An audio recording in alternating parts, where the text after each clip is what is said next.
WIFTV-PM.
Today we learned that a Kentucky state grand jury found that the officer responsible for killing Breonna Taylor. Rulings like this one set us back and come as yet another challenge to the hard work and progress we've already made. It means we fight even harder against the systems of inequality and injustice designed to keep too many of us down. We will and we must continue to say her name. We will and we must continue to demand justice. And we will and we must do everything in our power to prevent any more names from being added to this roll, like George Floyd, or closer to home, Rekia Boyd, and Laquan McDonald, and too many others. I want you to know that I support you and will do everything in my power to protect you. Regarding the CBS 2 story last night about the raid on the social worker's home, why did your administration go to court to try and prevent the body camera video from being broadcast? And why is your administration asking a federal judge to punish Miss Young for sharing video of her own home being raided? And I watched that video.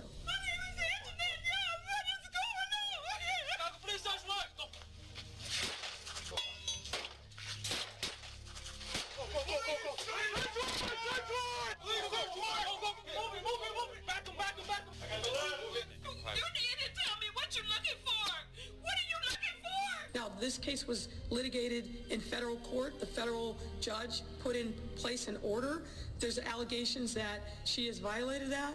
A federal judge put rules in place. It's for that judge to determine whether or not that was appropriate. I'm not going to sit here and second guess a federal judge or how the information related to that matter is handled. That's for that judge who I know and is very competent and I'm sure will be fair in assessing. Oh my God, this cannot be right. How is this legal?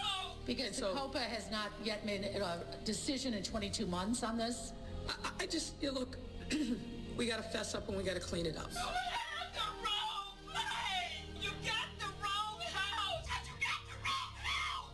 We will and we must continue to say her name.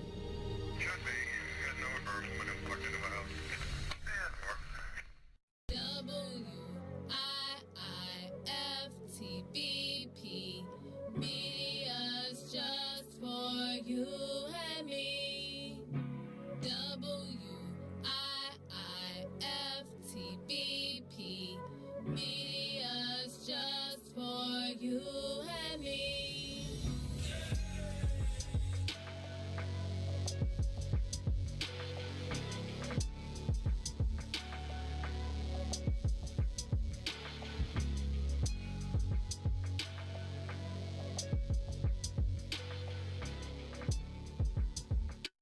That's why we shine wherever we go. We shine wherever we go. We shine wherever we go. We shine wherever we go. Lord, Lord. Welcome to the mind of a pothead. On my head, see a young nigga got dressed. We don't give a fuck what the cop said. I'm living a legacy. So even when I die, I am not dead. Nigga, I am not dead. Fuck with me.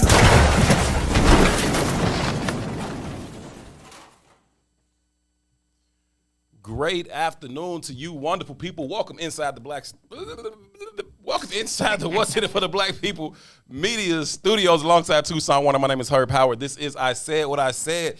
Each and every weekday 3 to 6 p.m. we get together right here with you all and we discuss issues that are impacting the Black community, how those issues impact us as individuals, but also how they impact us as a collective. And along with your help, we talk through many of these issues in hopes of finding the optimum solutions for overcoming those issues. Again, overcome them as individuals, but perhaps more importantly, overcome them as a collective. Thank y'all so very, very much for choosing to be a part of the conversation.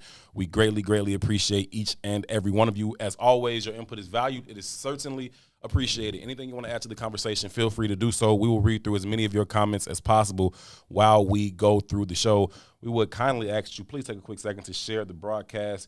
Share it on your personal page. Share it even within your personal network. Absolutely anyone that you think would add value to or find value in this particular conversation, we welcome them to be a part of the discussion. For it is our belief that the more like-minded individuals we can get to be a part of the conversation, the better the opportunity we have of reaching those aforementioned optimum solutions. So please, please, please, if you will, share the broadcast. Let people know we over here on the What's in it for the Black People Media page. Thank y'all so much for making that transition with us as well. Again, this is I Said What I Said. It is intellectual thuggery at its absolute finest on a Tuesday. My name is Herb Howard. His name is Tucson Warner 2. What's happening, good brother? What's good, family? I'm blessed and highly favored. How you? Man, ain't nothing to it, man. Just a regular old Tuesday. And I always tell you, I don't really something about Tuesday. It just seems like a useless day of the week for me, man. No, it's Tuesday, so it's a great day. Oh, yeah? Oh my God. That was simultaneously the most. You're such a hater. The most narcissistic, arrogant shit I've ever heard, and the lamest shit I've ever heard at the same time. You've been using that since you was in like second grade, ain't you? It works. It works. He wrote that every day of the week. Tuesday. That's not how you spell. That's not how you spell Tuesday. Tuesday. Yes, it is. That is crazy. Anyhow, I feel you, man. Tuesday it is, man. I'm feeling good though, man. I just eating some food, man, from Majani actually. But shout out to Cassiopeia, man, because she is clearly the plug. She just got a whole box delivered to her from Soul Vegan. They dropped her off like a week's worth of food. I'm talking about full course meals. macaroni and cheese, Man, it must be lasagna, nice, apple pies, sweet potato pies, carrot pie stuffers, all kind of goodies in that thing. We was in there ravaging through that dang on box. I want this, I want that, I want this. So appreciate you for looking out, Cassie, and sharing all of your goodies with us. Looks delicious. I can't wait to try them. I took the mac and cheese, so I'm gonna see what that do. What you get? I took a lasagna. Okay, we're gonna see what it do. We're gonna see what it. Alvin, do not feed into that, man. We don't have any time for that. Do not feed into That's that. right, Alvin. Tuesday. That's okay. right. From this point forth, it's a national holiday. Every week. Every week. Hey, man, something is wrong with you, man. I'll tell you what, though. It actually is, I won't call it a holiday because of the nature of what's going on, but I will say it is a national day of observance and remembrance. That's right, King Kobe. On this day last year, we lost Kobe Bryant tragically, way too soon. I can still remember the shock of it and just like the disbelief. I still don't really believe it, to keep it a buck with y'all. I still don't really believe that. I mean, I believe it, but just sometimes I'll see like a Kobe clip or something on TV, and that's like, it takes me like 3 or 4 seconds to be like, damn, he's dead. Like that blows my mind. And it doesn't seem like it was a year ago. It seems like it was like just yesterday when you start to get these little text messages and people like saying like weird shit like Kobe's dead. And you're like, stop, listen, go find somebody else to play with. Like, and after I got the 3rd or 4th message, I'm like, after what are y'all talking about? I keep saying my name and I don't know what y'all talking Mama about. Howard's feet is cold from shoveling snow, which means that you wasn't shoveling snow. Okay, well, somebody got to work around this joint. Disrespecting the game, Chief. Okay, well, I'll try to be in more places at And once. shout out to Shannon, too, real quick. I know we into the Kobe conversation, but shout out to Shannon because she was like, wait a minute, did Herb just call too arrogant? That's a new position for me to be in because I usually be getting called arrogant, not you. What? Stop it. Anyhow, Kobe. Right, Kobe. You get the message, and I start to look around, and I didn't see it. Like I saw it on like TMZ. I didn't see it on SportsCenter. I didn't see it on like CNN. And so I was like, TMZ will report anything, and I didn't want to believe it. And so when you don't want to believe something, you will find any reason to think it's not the truth. It's kind of like getting cheated on. like you don't really want to believe that your partner is smoking you, and so they just give you a halfway plausible excuse. You be like, oh, okay. But that's kind of how I felt about it until I finally did see it on SportsCenter. I mean on ESPN. I was like, damn, and it's just crazy, man. It was super, super crazy. And so here we are a year later. What happened now, man? What are y'all? Shout out to Ready Rock because yes, Gail is in my opinion, so I'm with it. Is Gail still a dog-faced bitch or not? She just said DFB. How'd you come up with dog-faced bitch? Because I shout out to brother Snoop. I know what he said. Okay, I'm working on cursing. Oh, you are? No, not really. Okay, well, work on. Hey, listen, brother. I will never stand in the way of you elevating as a human being. You elevate as much as you will. I'm gonna stay my little goof ass right about this level. Bless your heart. Yeah, right about this level works well for me. No, I don't even use that term in particular, man. Dog-faced bitch? I don't think many people use that term. It usually doesn't even go together, but it worked in the moment. He the dog father, so he got to say that. Oh, okay. Nah, just the B word. I generally just don't use the term. I worked probably like 2 or 3 years ago. I was like, I just don't want to say it no more. I don't like the way it's used, and so You elevated. yeah. So it took me some work to get. Salute, King. Thank you. It took me some work to get that word out of my vocabulary. I just don't use it no more. So yeah, but I dig it. Yeah, man. But salute to Kobe and G. I was only pissed at Snoop when he apologized. Yeah, me too. But I understood it because that's what we do. We capitulate in capital. For the love of money, right? Yeah, man. But salute to Kobe. Salute to Gigi. When he passed away, man, it was random. I met this dude at the All-Star game. I had seen him. He's like, I don't want to say popular, but he's on the art scene pretty cool dude, artist named Blue, out of L.A. Dope work too, though, real dope work. And I wanted to buy one of his pieces, and just randomly during All-Star Week, I ran into him in Chicago. Sure. And he was amazed that somebody black knew who he was, because if we being honest, really the art scene like that, black people not really aware of it. But we connected, talked for a little while, and maybe did Kobe pass before or after the All-Star game? It was after the All-Star game. Had to be after the All-Star game. Yeah, it was last year's All-Star game was in Chicago. Was it early January though? Yeah. Or was it like February? But that wasn't last year's All-Star. I'm talking about whatever the previous All-Star. Oh, last year, bro. Right. Kobe died last year. Right. So I'm saying that would have been last year's All-Star game. The All-Star game was 2019. Then. No, it wasn't, bro. You sure? Yeah, I'm sure, because I was stuck in the bed. I couldn't go to none of the festivities. You were. Right. So Kobe had already passed then. Right, because I think the All-Star game was like February or something like that. Okay. Yeah. But long story short, Maybe even man, March. kept in contact with Cuz, and he did these like, I don't want to say one-offs, but these, rare T-shirts, and he sent me and my family all the T-shirts, they Kobe and Gigi shirts, with just his signature style. Yeah. Super dope. So shout out to Blue. Oh, that's fire. And shout out to Kobe and Gigi, man. It's man, definitely Kobe gone before his time. Kobe, definitely gone before his time, man. And it's just sad, man. You spent so much time, so many years dedicating his life to the game of basketball. And when it was finally time for him to dedicate his life to his wife and his children, which he was doing, even on the day of his demise, his life is cut short like that. And so it's real sad. It's very, very, very, very tragic. It's unfortunate, man. Shout out to Kobe Bryant, who is, in my opinion, the second greatest basketball player to ever lace him up. I could go with that. Yeah, man. He had that killer instinct in him that I only ever seen in Mike. Like Kobe was just like nah, I will whatever gotta happen, we gonna win, fam. Like, fuck everything you heard, we gonna win. And no matter if of course they won when him and Shaq and Derek Fisher and all them cats on the team. But when he was playing with Lamar Odom and a bunch of other cats I can't even name, they was winning. But yeah, shout out to Pau Gasol, but like some of them teams was trash and Kobe was still out there doing it. He dropped 81 on Toronto. Even with the He was out there Shaq, by himself with Luke Walton. Even with the Shaq argument, the Paul Gasol argument, all those conversations where they be like, they start to link it to the LeBron conversation. Not the same. That's not the same guy. Right, I don't give a damn who was on his team. Matter of fact, he was tired of playing with Shaq. Get your ass up out of here. Right, Kobe sent Shaq away. Right, like get up out of here. Yeah, shit, which was stupid. Right, but again, that's the difference though too in this Smush Parker, generation versus just other guys. generations. Right, he has that they call it now the mama mentality, but it just was a level of focus that you don't see very often, and a level of gumption like that Mike gumption. Who gonna stop me? Who? You know what I mean? Oh yeah, and you gotta respect it. And all of y'all come with me too. Like I know y'all just regular old Smush Parkers and Trevor Arizas, but come with me. We finna win. Like, let's go. We going this way.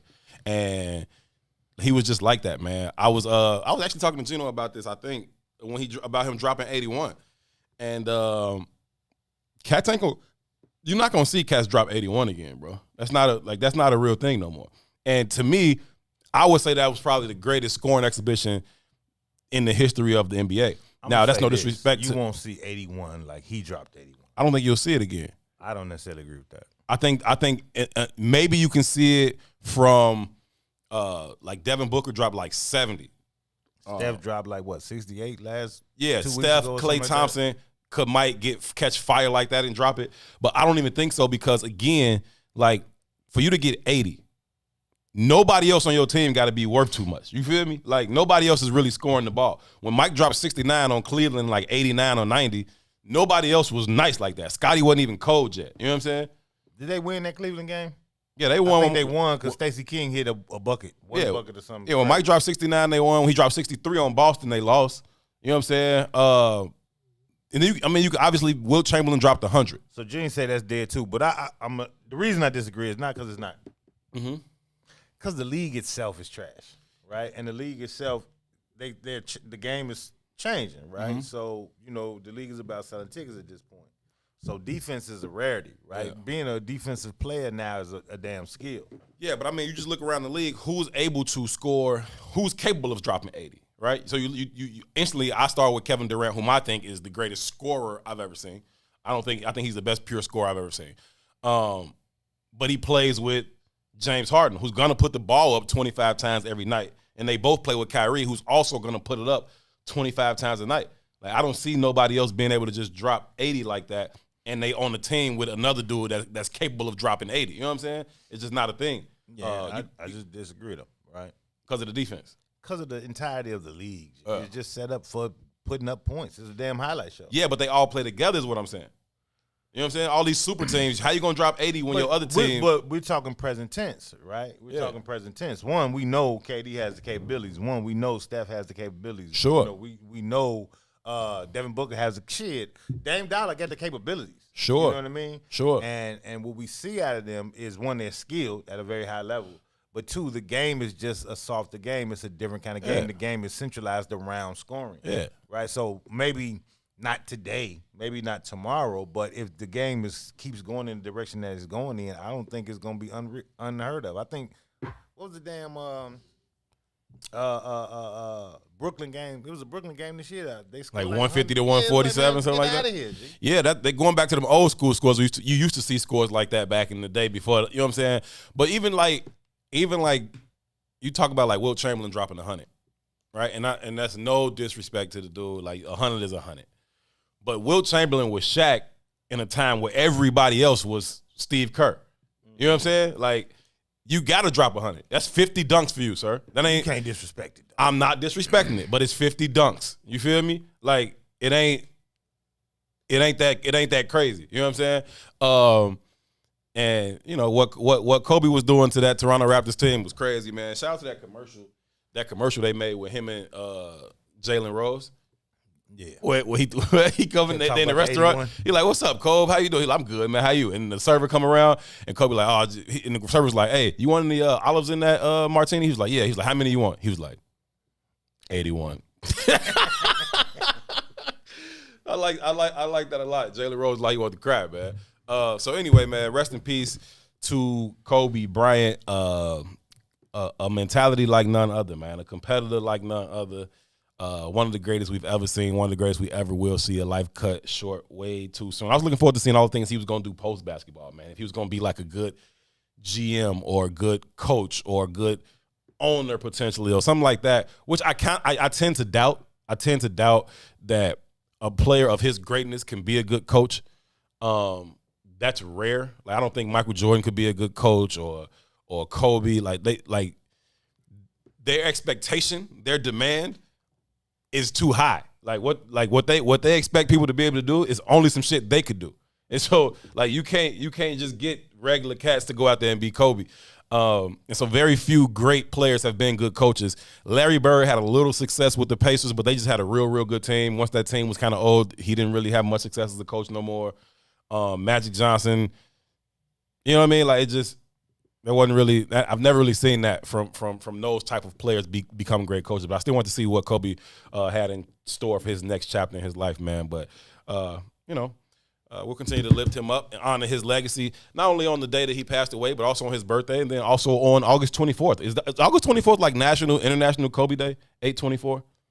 Is that like Kobe Day? Is that a thing? I never heard that. I thought it was a thing. Maybe people just kind of like made it up on last August 24th. But I think 8/24 was like a Kobe thing. I could be making that up, but I feel like people were celebrating it. Anyway, man, rest in peace to Kobe Bryant. We will continue to lift him up, man. Shout out to Mace for popping up the little Kobe banner in the corner of the screen. I was trying to find one earlier, and that one is perfect, Mace. Appreciate you coming through with that. That being said, man, lots of things we want to get into on the show today, man. Master P popped off talking about black folks, talking about Clubhouse, and, want to get your thoughts on that, how you felt about what he had to say on that piece. Joe Biden is trying to make some inroads into the into the black community, if you will, how he aims to advance racial equity. Also, the NCAA lost $800 million in revenue from the canceled March Madness. And a black person who was riding on the Capitol is denied bail, while most white participants have already been granted their release. Want to have that conversation as well. So those are things we're going to be talking about as we go on throughout the show. Again, this is I Said What I Said. Thank y'all so much for tuning in. Let's go ahead and check in real fast against my better judgment with Ron Rilla, man. Ron, what's happening, King? How you feeling? With my hands, man. Feeling with my hands. That was as bad as Tuesday, G. That was worse than Tuesday. That was worse. Feeling with my hands. Now, I'm just gonna leave It's a good day. in a minute. It's a That was good worse day. than Tuesday. Like if that's what y'all finna be on, I'm just gonna leave, man. Love Master P, speaking truth, but we ignore him because he isn't the chosen one by non-black people.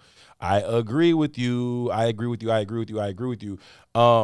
He's always been on his own thing though. Like he's always been like, man, I'm gonna rock my own way. Like y'all, everybody else want the shortcut, to the bag and be accepted by non-blacks. And Master P's like, I'm just gonna do my thing, fam. We just gonna grind. We're gonna do our records. We're gonna sell our clothes. We're gonna make our shoes. They can be ugly as shit, but I know the math. If I can sell 100,000 units of this shit, we good. We up. It's a few things though, right? When you start talking about, and I'm fully with P. I'm fully with him, right? And but shout out to Tennille, right? Tennille was having a conversation earlier today with my homie Ahmed Islam, and Ahmed Islam is one of the owners of 1035, which is probably the most prominent marketing firm in America at this point. Black-owned marketing firm in America at this point. Okay. And they wasn't talking about P's response to the Clubhouse evaluation, but they were just talking about Clubhouse in general. Mm-hmm. And he was talking about how he was an early invite to the Clubhouse platform, right? And they were talking about how money is circulating how black dollars are circulating around marketing now, and it's being more consistent, and it's being more consistent based on the George Floyd situation because there was an influx of corporate dollars to support black initiatives. And then you juxtapose that conversation because it was like a champion of this happening in this moment. And you juxtapose that with the conversation around peace, saying, hey, man, we keep making these people rich. Why? You know what I mean? And it goes back to the context, in my opinion, of what I said the other day. It's like proximity to whiteness is what we value, right? And even in the comments when we were just talking about Kobe, somebody talked about LeBron is going to put up this 81, right? My problem, I don't like LeBron for a plethora of reasons, right? And I think we falsely praise him in a lot of ways. Right. Like we praise a lot of his community initiatives when they're really not community initiatives. And it just speaks to that lack of understanding again. Think about when the Ball Boys came out with the Ball Boy shoe. Right. Right? LeBron was front and center like, trash. Right. I'm rocking white. You know what I'm saying? So the mentality. The guy that has that mentality, and then we praise him because he has a school in Cleveland or in Akron or whatever. But then when you start doing a little bit of research, you go one step deeper, you recognize that it's a school in Akron, and I don't know his percentage of ownership.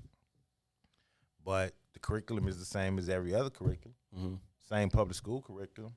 When we start looking at the population of Akron, who's he servicing, right? When we start understanding the basic math that Nike's a partner in that school, right? It's not LeBron pushing the envelope in that way. And even if it was just LeBron pushing the envelope, we have to start putting some incentive around black value, right? So what's the purpose of having your own school if you're going to just leverage a public school curriculum?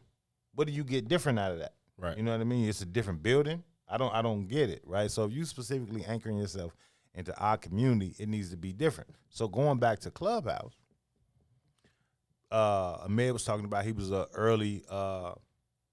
he had early invitation to Clubhouse, and he said he was on it in let's say June of last year or something like that. Okay. And he was like the vast majority of the people on Clubhouse was industry insiders, and they was mostly talking tech, and it was mostly white folks, and he just got bored with the conversation because it's just not the world he's involved in. So, he left Clubhouse alone. Right? Now, what Clubhouse leverages is because Clubhouse isn't unique in no way. It's virtual party line is what it is. It's party line or Zoom without the video. It's nothing. It's really, really whack to me. Yeah. But Well, I don't know if it's whack, But- but I get what you're saying. Clubhouse is whack, bro. Okay, From a technological standpoint, it's whack, right? Sure. And I mean that in the sense of how it functions. It's not really highly functioning. It's not savvy. It's not slick. Sometimes it ain't less is designed more. Man, that shit's trash, right? Okay. But here's what is not trash. Here's what's brilliant about it in regards to our desire and our to be aspiring proximity to whiteness, right? What they did what was genius was the marketing campaign to get invited. You have to be invited. All you got to do to Right. get people to come to something is tell them that they can't come. This is exclusive? Right. Oh, shit, it is? Please let me in. Right. Right? Right. And it blew, right? So when you start talking about the valuation of them being at $1 billion, what black people, once they got invited, they changed the context of the conversations. So beforehand, you had all these industry insiders specifically talking tech or specifically talking whatever industry they were in. Now you got black people in there leveraging this shit for, Relationship Friday. Moan, the shit y'all was talking about. The right? moan room. The moan room. Yeah, I heard about that. Right?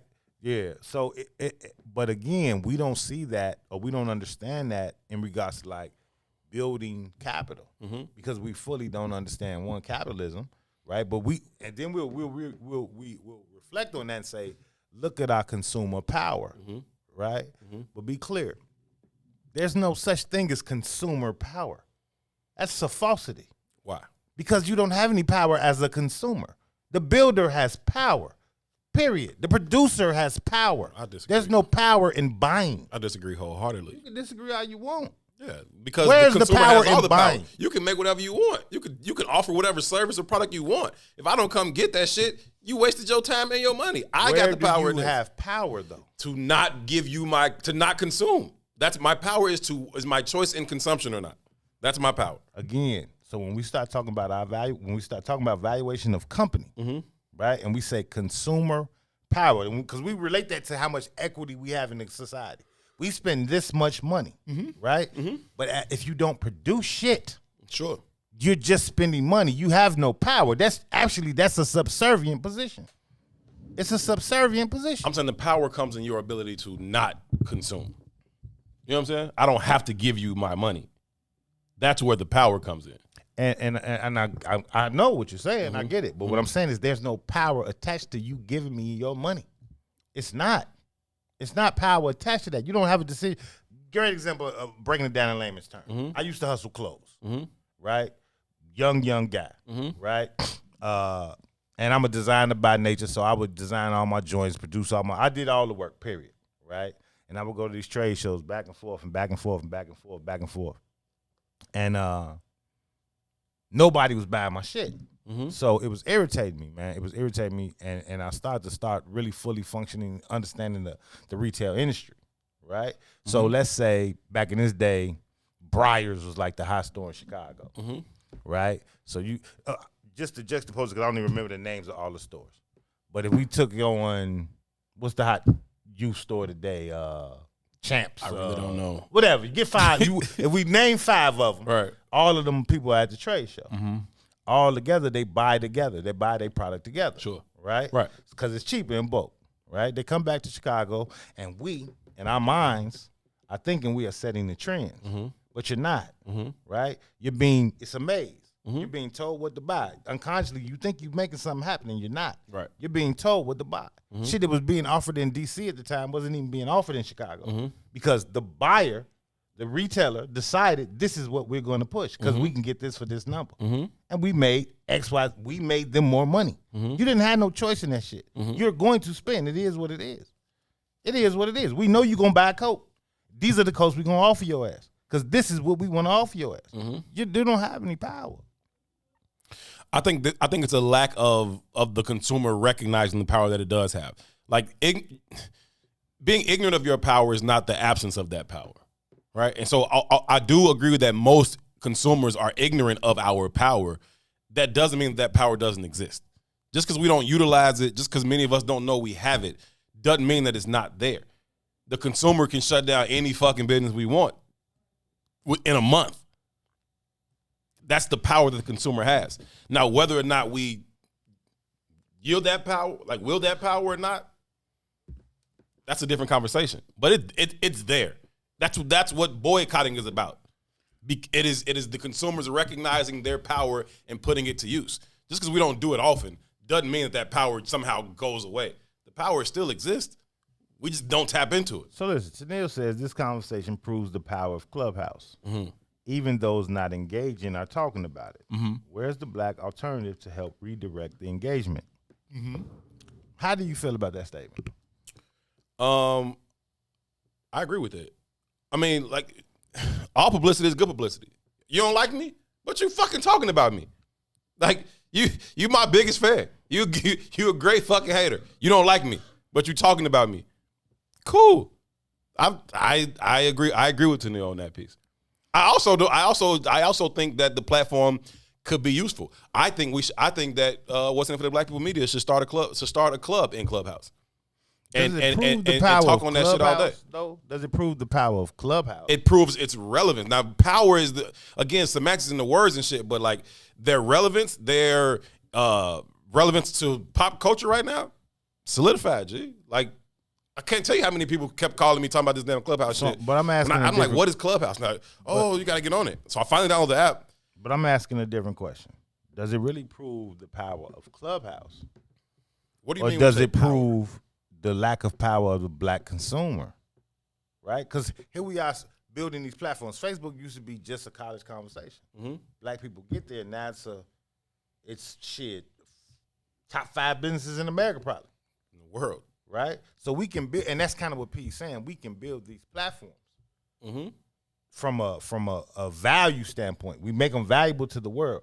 Right? Absolutely. But there's black social media platforms. But because it's not in proximity, it ain't to whiteness, validated by white folks. We don't go there. Exactly, bro. Like, but you know what I'm saying? Like, but even that though, that is not the absence of power, bro. That's just not tapping into it. Like, we still got the power in that thing. Like, so if we can influence it to be hot, we can influence it to be cold. We can influence something else to be hot. We just can't get out of our own way of aspiring to be aligned with whiteness and what they deem to be fire. I've been saying this for a long time. I get pissed every year around the Grammys and the Oscars because every single year it's, oh man, Beyonce should have won this and Jay-Z should have won that or Kendrick should have won this and these damn Grammys and these Oscars. Man, fuck them people. So why do we seek their validation? They aren't the same. We tried. The functionality is not the same. Clubhouse is the most basic platform that I've seen in the last 10 years.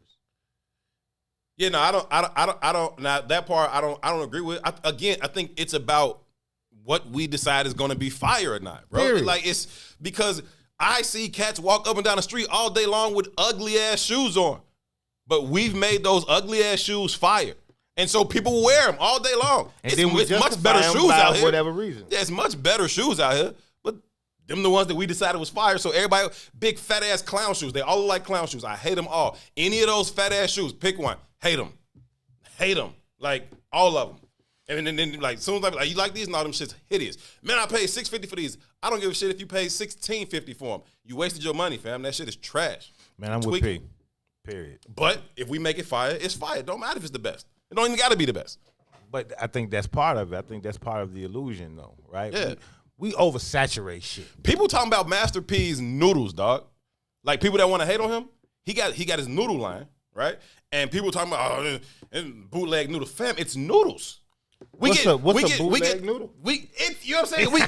You buy them for 10 cents a pack. But eat it's them the same, all the time. Like, what do you mean it's bootleg noodle? It's fucking, you put it in some hot water and eat it. What are you talking about? It's the same conversation. Yeah, but it's the white one. With the Ball brothers and LeBron, though. Yeah, what is it? I don't even, is it Mirachin? Whatever the fuck that one is, in the little orange pack. I don't eat noodles. I don't know. Don't matter, but that's the one. You ain't gonna say that one is bootleg. It's just noodles, man. How are they bootleg? What are you talking about? Because they black owned. You buy them for 10 cents a pack. What are you talking about? Because they black owned. Exactly.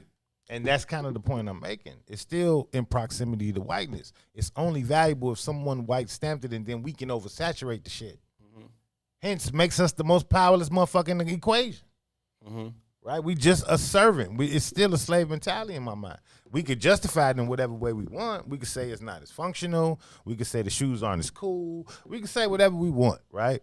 LeBron said Nikes are the better shoe. Man, just what's the boy name from Duke last year? Zion Williamson. Goes up for a dunk and the goddamn Nike shoe explodes on his motherfucking ass. Bow. Now, I don't know what happened with the Ball Brothers brand, but I ain't never seen one of them explode, right? But just think about that concept of this being the biggest name in college basketball.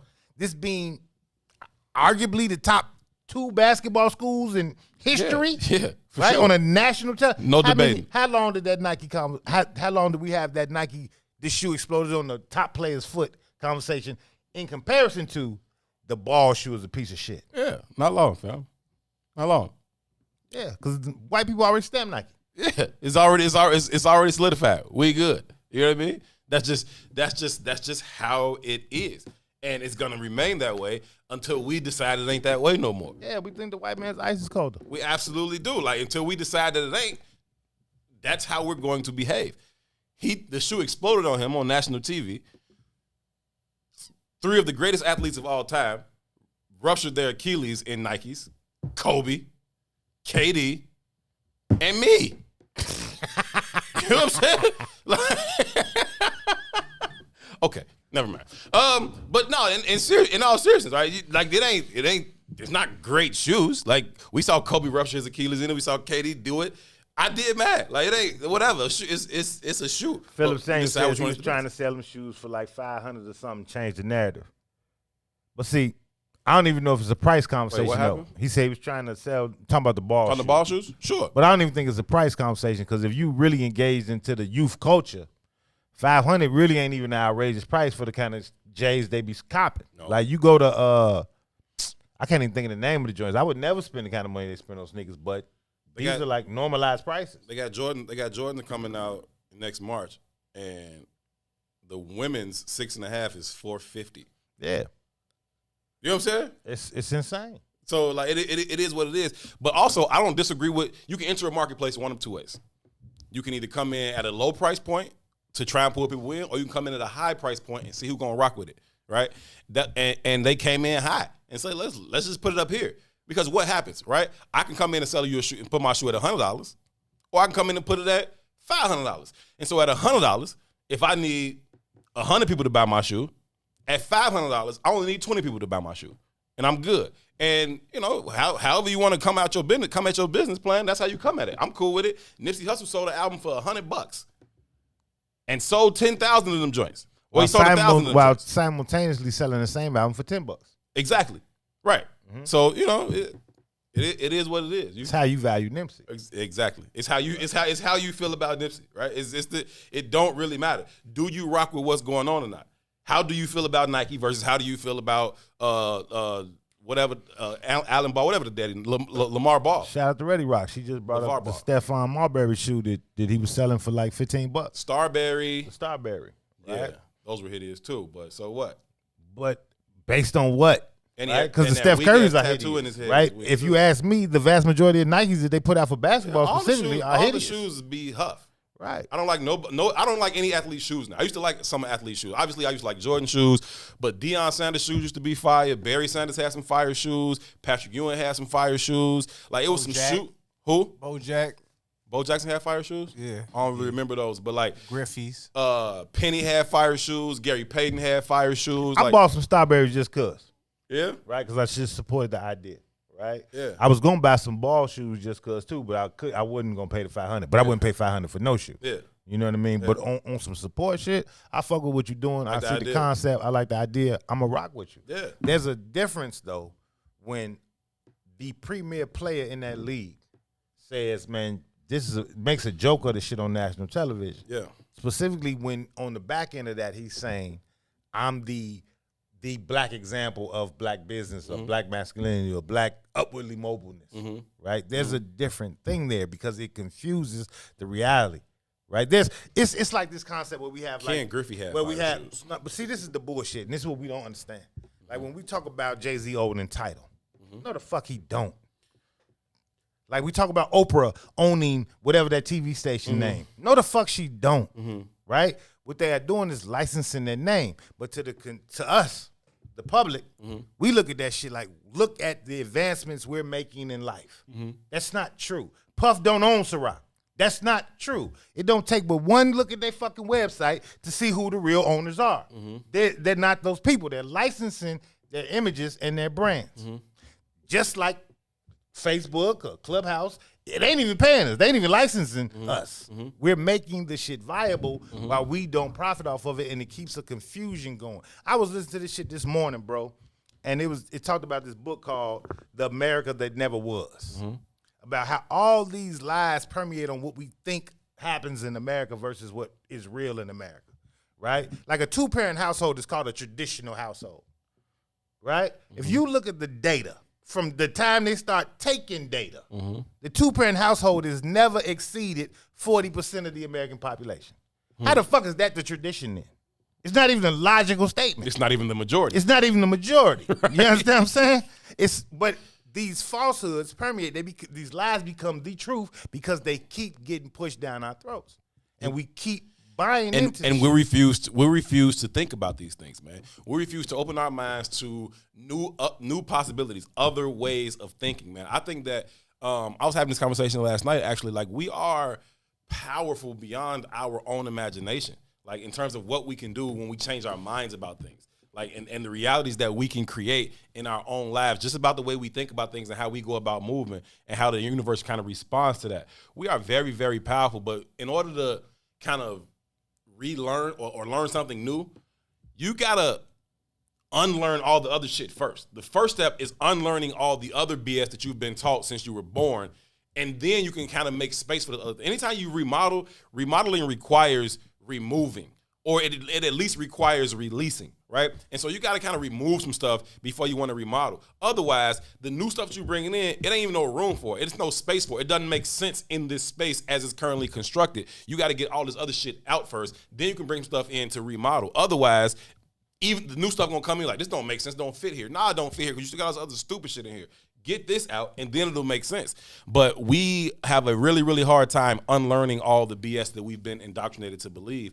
And I get it, but until we're able to get to that space, we're going to constantly look at things that are probably better ideas and better constructs and better suited for us as inferior because it's not what we've always known. We got to get to a space where we can let go of some of that other stuff, make space for the new stuff, and bring it in. And I think that we'll find, yeah, this kind of works. This kind of works. I just looked up the definition of power. It says possession of control, authority, or influence over others. A nation that has influence among other nations, a foreign power, the ability to act or produce an effect in your own power to change things.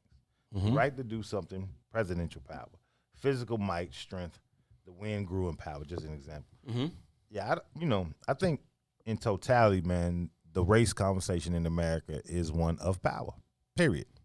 Right? And I think we confuse what power is. And I don't think we have any of it,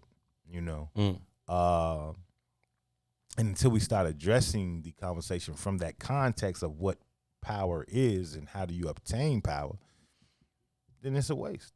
So for Master P specifically, where do you put him on the spectrum of, those hip hop moguls, the Diddy's, the Hoves, the Birdmans, the whomevers? I don't pay them people that much attention, so this would just be some old off the cuff type of shit. But one of the things I do kind of respect about P is that he legitimately owns the shit he does, right? So I don't know in regards to like how that money transpires. I don't know what that looks like, but he legitimately owns the shit he does. Even we was talking about the versus battle. I can't stand fucking Gucci Mane. I think that's some of the most ignorant shit in the world. Yeah, you know what I mean? But just looking at that shit, right? You look at Gucci and you say, this is ignorant motherfucker. You look at Jeezy and he doesn't have the same kind of symbolism attached to him. He's not, I don't look at Jeezy and say, look at this ignorant motherfucker. Right. When they had that battle, Jeezy could only play snippets of his songs. Gucci played whole songs. To the untrained ear or the, someone who's not informed, you saw that question in the comments. Why Jeezy only playing this much time? Because Jeezy don't own his fucking songs. and Gucci do. So who's really the goofy? Mm-hmm. You know what I mean? No, I know what you mean, bro. Who's really the goofy? Like that's again, bro. Like we work around and we have discussions with a bunch of people who think that way. A bunch of people who like yeah, I'd rather have 100% of $80 as opposed to 20% of $100. You know what I'm saying? Like it's just, but other people like no, I want to be attached to this other thing. It's like nah, you can have that. You can roll. You can do your thing. I'm not with that. Right? I'm just that's not how I want to roll, and that's not how P rolled. And so while Bad Boy was able to continue to rebrand itself, redefine itself. Do you think there's different narratives attached to, let's say, a P versus a whole 100% versus a 100%, Puff? 100%. On the surface, most people would tell you that Jay-Z, Puff, Birdman, far more successful than Master P. Now, again, I don't know what's in neither one of them dudes' bank accounts. Don't really give a shit, right? But if P got all his, let's say P, let's just use some figures just for figure's sake, right? Let's say P worth $300 million, and let's say Jay's worth $1 billion, and Diddy and Birdman somewhere in the middle of that, right? If he owned $300 million and all of his shit is his, I want that. Other than more so than the $700 million. But all of this shit is somebody else, and I'm at their beck and call. When they say I gotta be over the fuck here, I gotta be like, you see Master P when Master P wants you to see Master P. I ain't gotta be no motherfucking where. Like, and I value freedom more than anything. So, if that extra bag comes with me having to do this, that, and the third, I ain't doing it. You know what I'm saying? I'm just not. And so I respect P. I respect the way P got it. I respect anybody who got it on their own. That's just me. And I love Jay. I love Diddy too. I don't like Birdman just because I think I don't like the way he treats his people. But I have a great deal of respect for the way P went about building his empire. I just don't care, right? Mm-hmm. I don't care necessarily about. So we say I like this guy, I like this guy, I like this guy, right? Those are media presentations. I don't know them cats, right? And those we just even in the conversation, having the conversation about P just right now, right? There's a perception that's put out there, right? And if we go back to the Neely Fuller quote of until you fully understand white supremacy, everything you think you understand will only confuse you, right? Yes, sir. Then there's a reason why Jay and Puff are being heralded in a different light when we know that what they're mainly doing is leveraging licensing, and then we know that P's mainly leveraging ownership. Right. There's a difference. There's a reason why he's presented in a certain light. Absolutely. Right? So it shapes our philosophies and ideas around who these people are, but we don't know none of these people. Agreed. Right? But in the context of how they're actually moving, I don't necessarily know if those other cats deserve any respect that P doesn't, deserve, or even Birdman for that matter. I don't know what's going on with them. Yeah. You know what I mean? But to the context of that conversation, we do make opinions about those people that allow them people to lead us because, back to the definition of power, they have influence over our communities, right? So if we know that Puff, Jay, and all them people have partnerships with these elite companies and these elite organizations, right? And if we know anything about politics and business work hand in hand. So if you're engaged in an elite organization, you're engaged in politics. It's the nature of the beast, right? Politics is the fuel for the engine of business. It is what it is. Unless you are a star athlete. And then while they are leveraging all the money from these huge corporations, they're telling you to just shut up and dribble or just play ball. Y'all in the NFL, don't get all political on me. Don't make no political stance about nothing. But it ain't don't get all political on me. That ain't true either. No? It's don't get outside of our political identity. Be clear about that. You could do what we say you could do. Okay. Don't get outside of our political understanding. You know what I mean? Yes, sir. So, and there's a very big difference. The basketball player at his core is still an employee. Jay-Z, Puff, Diddy, they're at least acting in partnership. So there's a mentality of ownership versus a mentality of employed. Sure. right? So it would behoove the athlete to say, well, as an employee, you think sometimes mindset you might be, hey, I'm free outside of the confines of XYZ. When I'm off this court, I'm not controlled by my employer. In a partnership, the business valuation is based on a lot of shit y'all do together. Right. So it would behoove the black guy to say, hey, man, don't fuck with XYZ because XYZ is making disproportionate investments in some negative shit to our community. For sure. But because we don't have a grasp now and don't understand that, we buy right into it. And we whatever they say, it's like gospel. That's kind of how we accept it. But we say that based on the gospel is based in their proximity to whiteness. Yeah, but just like we talk about the consumer and the power that the potential power that they have, whether they're wielding it or not, it's the same way for an employee, right? The employees, what? Shout out to Kenneth Steele, talking to Tigers about Happy Tuesday. Jesus Christ. Salute, King! Oh, my goodness. Y'all done started something up in here. But it's the same way when you talk about these athletes or employers or employees, period, right? You have more power than you think you have. It's about moving as a collective and not as an individual. Yeah, if one athlete come out and say, nah, I'm kneeling, okay, we can blackball Colin Kaepernick.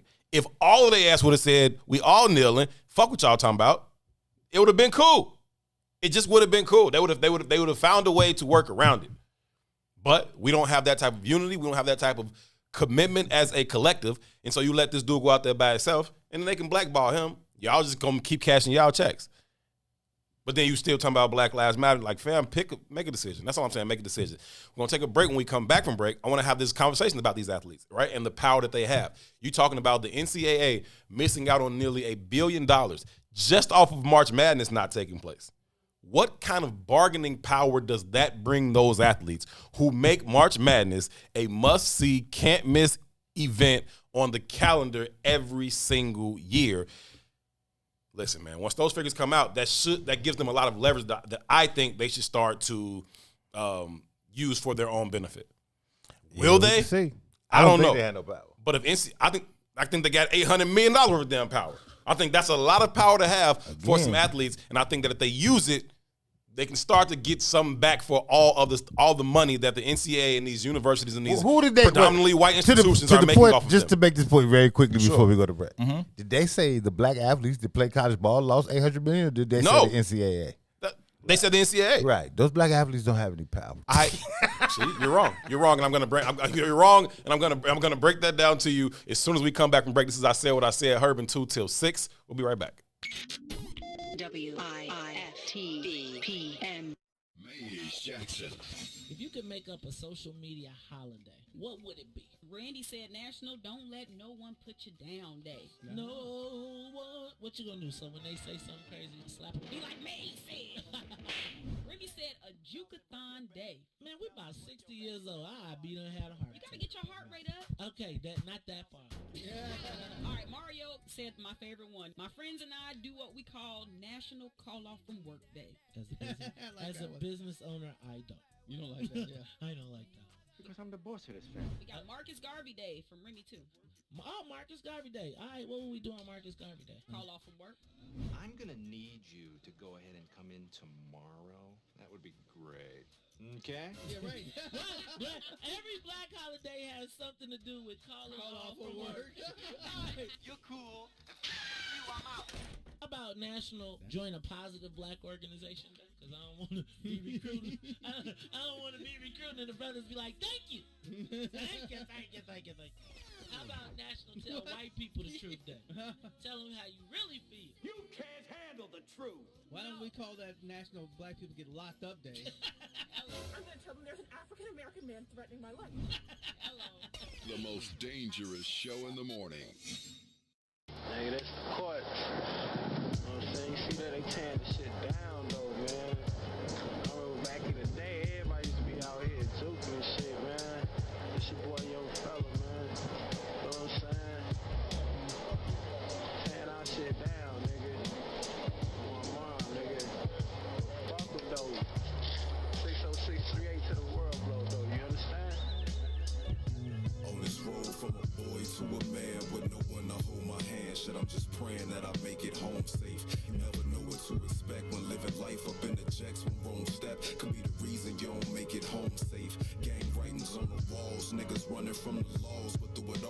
just really trying to make it home safe. Navigating the obstacles of the streets can be one hell of a feat.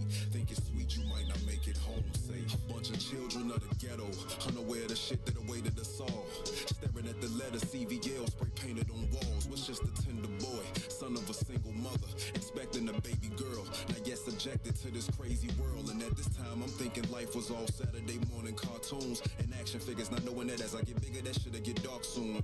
Them cap guns turned to broke revolvers with bodies on them. Some rebel, some took to the streets cause ain't nobody want them. I went from mama's boy to child of the streets, a child of deceit. I was young and running wild in the streets, hanging with folks them, but I wouldn't plug. They just accepted me, gave me some lit, told me fear no Vic, that was the recipe. Can't run the streets if you know you got poor endurance. Stay on point cause proper preparation prevents poor performance. Had to look, listen, and learn to peep the underhanded. Barely surviving, striving for knowledge, wisdom, and understanding. Hit the county couple times, felt like I was stuck in time. Family looking at me like I lost my motherfucking mind. Coming home from school high, mommy tweaking, cursing me out. I holla, fuck you, bitch. Grab some of my shit, then leave the house. Graduated to selling crack and weed. Made a couple bucks, but I was getting womped. Blind to the tricks of the older clucks. Got stumped out by the police for a young nigga in these cold streets. It ain't no peace. All that speedball and get your brains left on a slow leak. Mommy moved us to the burbs. That created bigger issues. I'm on a metro headed to the hood with weed scales and pistols. Folks got jumped. It's go time. Now I think I'm a hitter. We never found them niggas. A blessing that I ain't have to pull a trigger. I thought I was too live with that bullshit 2-5. Trying to be something I wasn't. I was living true lies. To the memory of all my niggas left deceased. I post some lick in your honor. Welcome back, family. We are live from the What's in It for the Black People Media Studios alongside Tucson Warner. My name is Herb Howard. This is I Said What I Said. It is intellectual thuggery at its absolute finest on this glorious Tuesday afternoon. I hope you all are doing well. Finally got a significant amount of snow here in Chicago, man. I saw Tennille talking about it earlier on Instagram, I think. This is like the first time that we've accumulated 3 inches of snow since in a year. And the first time, and we haven't accumulated like 5 inches of snow in like 2 years. Like, global warming has been doing its thing around here, and I appreciate it. Hey, on that though, so let me tell you how challenged my children are. So the snow was that good snowball snow. Good snowball snow. Can't be good snowball snow. Good snowball. I want to have a snowball fight bad. Oh, we started it off this morning. We're going to finish it later on. Okay, wait till we get outside. So I going to your house. So I tricked him to come outside a little bit, right? We throwing run. Bombed them. Bombed both of them. Bing, bing, bing, real quick, right? Yeah. Then I ran back in the house. Don't come in playing. You know these jerks legitimately came in the house and was throwing snowballs in the house. See, I told you, got to tell them right now. You got to tell them don't come in here playing. Like, that's the natural thing. They don't get it. If that was my parents, I'd have got beat twice. That's the natural thing, bro. Man, you got to tell them don't come in here playing. Don't come in here. I tried it. They didn't none of that. You got him with your straight face. I was screaming for their mama. Nah, get him. Yeah, because you was still laughing and playing. You got to stand at the door like, y'all better not throw no snow in this house. You got to get dead ass serious on you. You got to confuse him a little bit like, damn, wasn't he just playing with us? Now he dead ass serious. Then you close the door like, whew, them niggas almost got me. Like, you got to get dead serious, man. I like snowball fights, water fights. I'm with all the kids shit. Yeah, I'm with it too. It's fun. I'm with all that. As soon as when the show is over, we throwing around in the snow. That's dead. I got on these Timbs. Who cares? That's what Timbs is for. They're nah, Timbs do not hold no snow out. Oh, well, take them off. Do whatever you want. You know what I'm saying? Like, ain't nobody. Good luck. Make it to the car if you can. Right. Nobody said we're gonna throw around the snow if he has on nice shoes. Right out the back. I know where your car is, sir. Like, what are you talking about? Your car is right in front of mine. Like, you cook. You got a 2-hour warning. You can start plotting how you gonna get out of it. But sitting this motherfucker at 12 o'clock. Hey, whatever, man. You know, if you stay in here when we go outside, I'm gonna put all of the snow that's outside on top of your car. Okay, so we either gonna put you in the snow, or gonna put your car in the snow. Either way, you getting got today. But at least you got 2 hours notice. It'll be all good, man. I love the kids' games, Boosie. I'm with it, man. Give me a good water fight, good snowball fight. I'm with all of that. So I love when you get that good snow. You can make a nice, good snowball. It was always a couple trifling people that wanted to throw like the ice balls though. They get you that piece with the chunk and the ice in it. Like, fam, you gonna hurt somebody. You tweaking out here. Like, hey man, if you out here, you out here. See, nah, not if you out here. I'm out here in a snow fight. You in an ice fight, fam. I'm not playing an ice fight with y'all. That's crazy. What's wrong with you? If you out here, you out here. If you out here, you out here. G. Nah, man. I like snowball fights, water fights. We just kind of grew up like that. My mama like that. My mama liked the kid games. My mama, she have a water fight with you right now. My mama's, how old is my mama? I don't know. Let me see. Mama 57. She have a water fight with you right now. Like she'll kick it off. Like just throw a bucket of water on you or don't give her like a water gun. Then she supercharged up. Like she with all that. There used to be water fights in my crib. You know what I'm saying? Yeah. We had a family reunion maybe a year or two ago, man, and everybody was under 40 was having a water fight. Yeah, well, man. not even under 40 because I was out there and I was over 40. Yeah. It was going down. I'm gonna be this way forever. As long as I can throw a snowball, I'm throwing it. It's cracking. I don't care. Man, really, it's really just about appreciating life, man. Yeah, You know what man. I mean? People take everything too damn serious. Like people will get a whole ass attitude and their whole day be ruined because you hit them with a snowball. Like, fam, you. Man, you ever got smacked with a water balloon that didn't bust? Them shits hurt. Nah. Soft, B. Yeah, like who you having water balls fights with? Just you and Don. Here, TT. Here, TT. Here, TT. Here, nephew. Y'all just soft tossing water balls back and forth to each other. Who threw a water balloon at you that didn't bust? That was my little brother. But it hurt. It stung. Though. That bitch just did like a slap. It Your felt little like brother a slap. be chopping you too. Yeah, everybody be chopping him. Hey, TT. It felt like a slap. Hey, though. TT. How you feel about yourself when you at the beginning of every book of Dawn? How do you feel about yourself? At the beginning of every book of Dawn, how do you feel about yourself, man? I feel the same way I feel when I get on y'all show. No way. Shaka say it's Tuesday. It's So some women around, you know.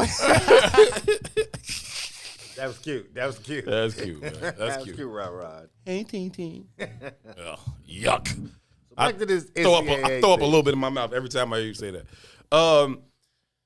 So the NCAA, they lost $800 million just for March Madness not happening, right?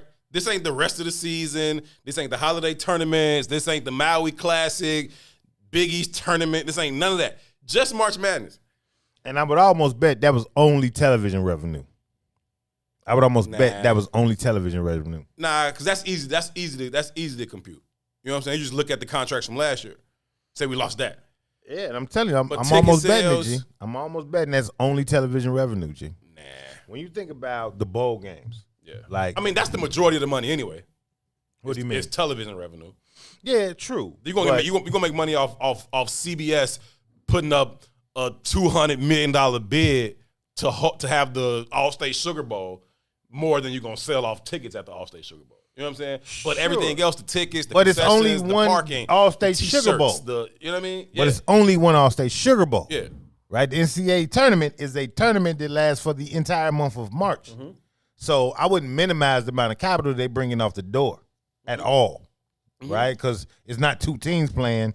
It's dwindling down from, 60 teams to 4. Sure. So that's a different conversation. Yeah, but I can't see them talking about how much money they lost and not factoring in the fact that we have around the country. March Madness is probably happening, I would say, at about 10 to 12 arenas around the country, and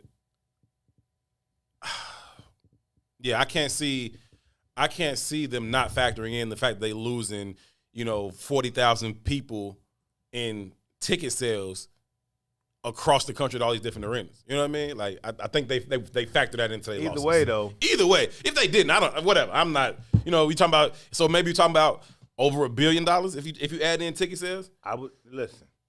When you think about it, Plus all the little residual shit, all the sad shit that happens. the reason I brought up the bowl games, specifically for football, when you think about how many football, and I'm talking about every class you could think of. Sure. Right? If you just take the bowl game profits, every college football player, if Chicago State had a football team, could make $1 million a year and they still profit. That's the math, right? So it's probably a similar equation for basketball. March Madness right? is a hot commodity. So when you think about that kind of capital, right, what they've been making over eons, right, and you just said that, how does a black athlete leverage that, and where do we find power? And not even that, the context, the business context of it, right? So the NCAA is a 501c3, right? And I know this specifically for the bowl games, right? with they for-profit asses. Specifically for the football bowl games, right? They can't account for like the vast majority of that money. At least publicly, they can't even account for it. Okay. Right? But think how much money that is, this non-taxed, that they have legitimately convinced or just are letting, they're getting It's a passes. tacit ignorance. Right. You know what I'm saying? We're just going to ignore it. We don't even know where this money's going. Sure we do. Sure we do. Sure we do. Sure we do. Presidents of these prestigious PWIs, the likes of Nick Saban, the likes of Coach K, like, you know what I'm saying? These likes motherfuckers are of paid. This new building on campus, the likes of whatever the fuck I want to do Nick with this Saban campus. is the highest paid state employee in Alabama. I didn't realize that, but Alabama's a state school. It makes sense. He's the highest paid state employee in Alabama. You know what I'm saying? Like it's not a game out here. Meanwhile, let one of his athletes, I don't know, say Devontae Smith, who just won the Heisman, who just hung 3 games worth of stats on Ohio State in the national championship game in 2 quarters, right? Let his ass get a free Big Mac from McDonald's. Out of there. Now he's ineligible. Fuck there. out of here. Let a pair of Nikes blow out on his feet. My coach came here to the game in a free Escalade because he's sponsored by fucking Cadillac. What are you talking about? Like, I got you here.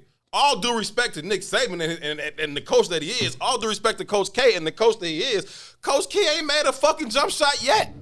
You could be the greatest Nick coach in Saban the ain't world. tackled nan motherfucker. Like people on that court and on that field, You know what I'm showing saying? up, it don't mean nothing. Like Phil Jackson is the greatest coach because he coached Mike and Kobe. Okay? Let Phil Jackson have been coaching Travis Best and fucking Kenny, whoever. Like, nah, fam. That's be for real. Ask Bill Belichick if players matter. Okay? real. For 20 years, everybody was like, Bill Belichick is a football genius. Completely negating the fact that Bill Belichick has been around the game of football for 50 years, 30 of which before he met Tom Brady. Just in the last 20 years, though, he's the greatest football man ever. And I'm not even here to take that away from him. And Tom Brady has played for 20 years, and he's been in the damn Super Bowl for 10 of them. Okay? And then he leaves, Bill Belichick. And he's back Bill in the Super Belichick does not go to the playoffs, has a losing season. Tom Brady goes right back to the Super Bowl with a whole new team. Like, it's players, fam. It's players. Yeah, but it's just interesting to think about how the money transpires and to think about how little power we really do have. You just said it, right? The player could take a Burger King sandwich and his career is over. He cooked. You know what I mean? It's a wrap. Yeah. I mean, we look at the movie. Safety. That little TJ was there. Like, the movie was about that. His dude is bending over backwards to take care of his brother, right? Trying to be the most noble person on the face of the earth. Mm-hmm. And y'all ready to kick him out of school for it? Like, come on. Yeah. Talking about somebody gave his brother a ride to school?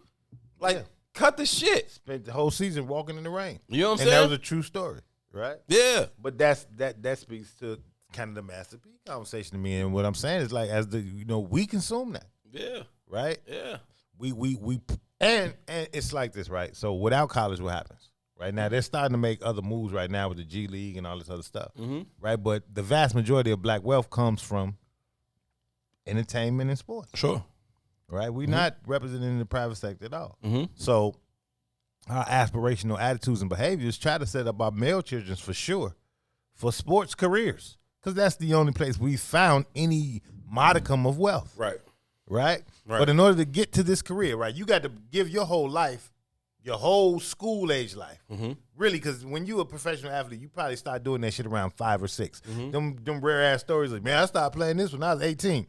It's 2 of them people in the world. That's not since real. history. That's not a real That's thing. not a real thing. It's not. It's not a real thing, right? So you done dedicated your whole life to this, and people, by the time you've reached 18 years old, because now, at least in basketball, by 18, 19, you out there anyway. Yeah. You're trying to go pro. If you ain't pro by 18, 19, it's probably you washed. If you're a senior at your university playing basketball, It's over after that. You ain't that nice. That's the last time you're gonna play. Yeah. You know what I mean? Yeah. So my point is, people have made trillions and billions in this of day and dollars of age. you. Yeah. Billions of dollars off your back for the last 18 years, and you don't get nothing out the deal. Nothing.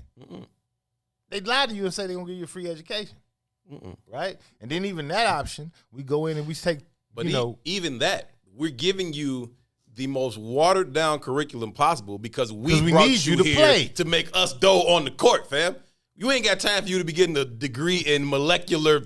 Like, we don't know, fam. No. Take this communication degree and shut your ass up, fam. Yeah, we like, doing basket weaving today. Okay? Like, that's what we all here, fam. And, you know, not to knock none of that shit, because those kids go there with the same aspirations. Like, I ain't coming to go to school either. You know what I'm saying? So, yeah, I take whatever little degree to give me the least strenuous curriculum possible, right? And we going to roll with that. But it does say this, though, too, and I hear you when you say you disagree.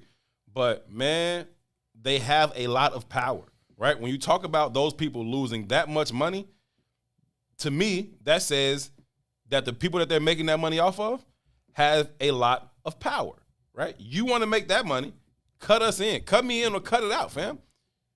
Give me some of that $800 million, or you can not get none of it, period.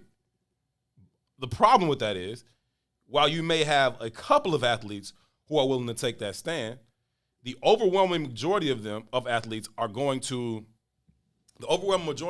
are going to be like, nah, I'm going to play. And then the other ones have no leverage because then they're just going to replace you with somebody else. And so you're like, well, they're just going to replace me. I might as well just stay. But if they wanted to come together and as a collective be like, nah, we're not playing, fam, they would cut them a check. I guarantee you. But it's about when you do it. Why is it about when you do it? You got to strike while the iron's hot when your leverage is highest, fam. If I was them dudes, February 28th, I'd be like, well, it's been a good season. Right before March Madness kick off. You know what I'm saying? If you got to wait for leverage, then you don't have no power. No, it's just about maximizing it. That's my point, right? And you have it, bro. Listen, if you can't leverage it, you don't have it. And hear what I'm saying when I say this, G. And that's what I mean about the whole modicum, the whole conversation. Because we are so left out. Mm-hmm. Because we are so left out. Like, gas is based on consumer confidence. The price of gas is based on consumer confidence. Mm-hmm. But it's one thing to say, yeah, I can stop driving. But the reality is, no, you can't. Because your whole life is contingent on it, right? Mm-hmm. So you put them, again, why do we move all of our children? I ain't going to say all of them, but why do the vast majority of our children, specifically boys, push through athletics? Because we know, inherently, this is your only shot. Mm-hmm. If you don't get this shit going. Ain't no college fun, fam. Ain't no college fun, B. Mm-hmm. It's dead. Mm-hmm. Now, if you don't go to college, you can't be a police officer. And that's the second highest job. $100,000 is the goal, 1%, right? Mm-hmm. We don't have the leverage. Mm-hmm. We do not have the power. Mm-hmm. That's why you will give your whole body up for that one game on that field. You will give it all up. It's an illusion of power. And we could keep saying, well, if we did this and if we did that and if we did it, yeah, if is a big ass word.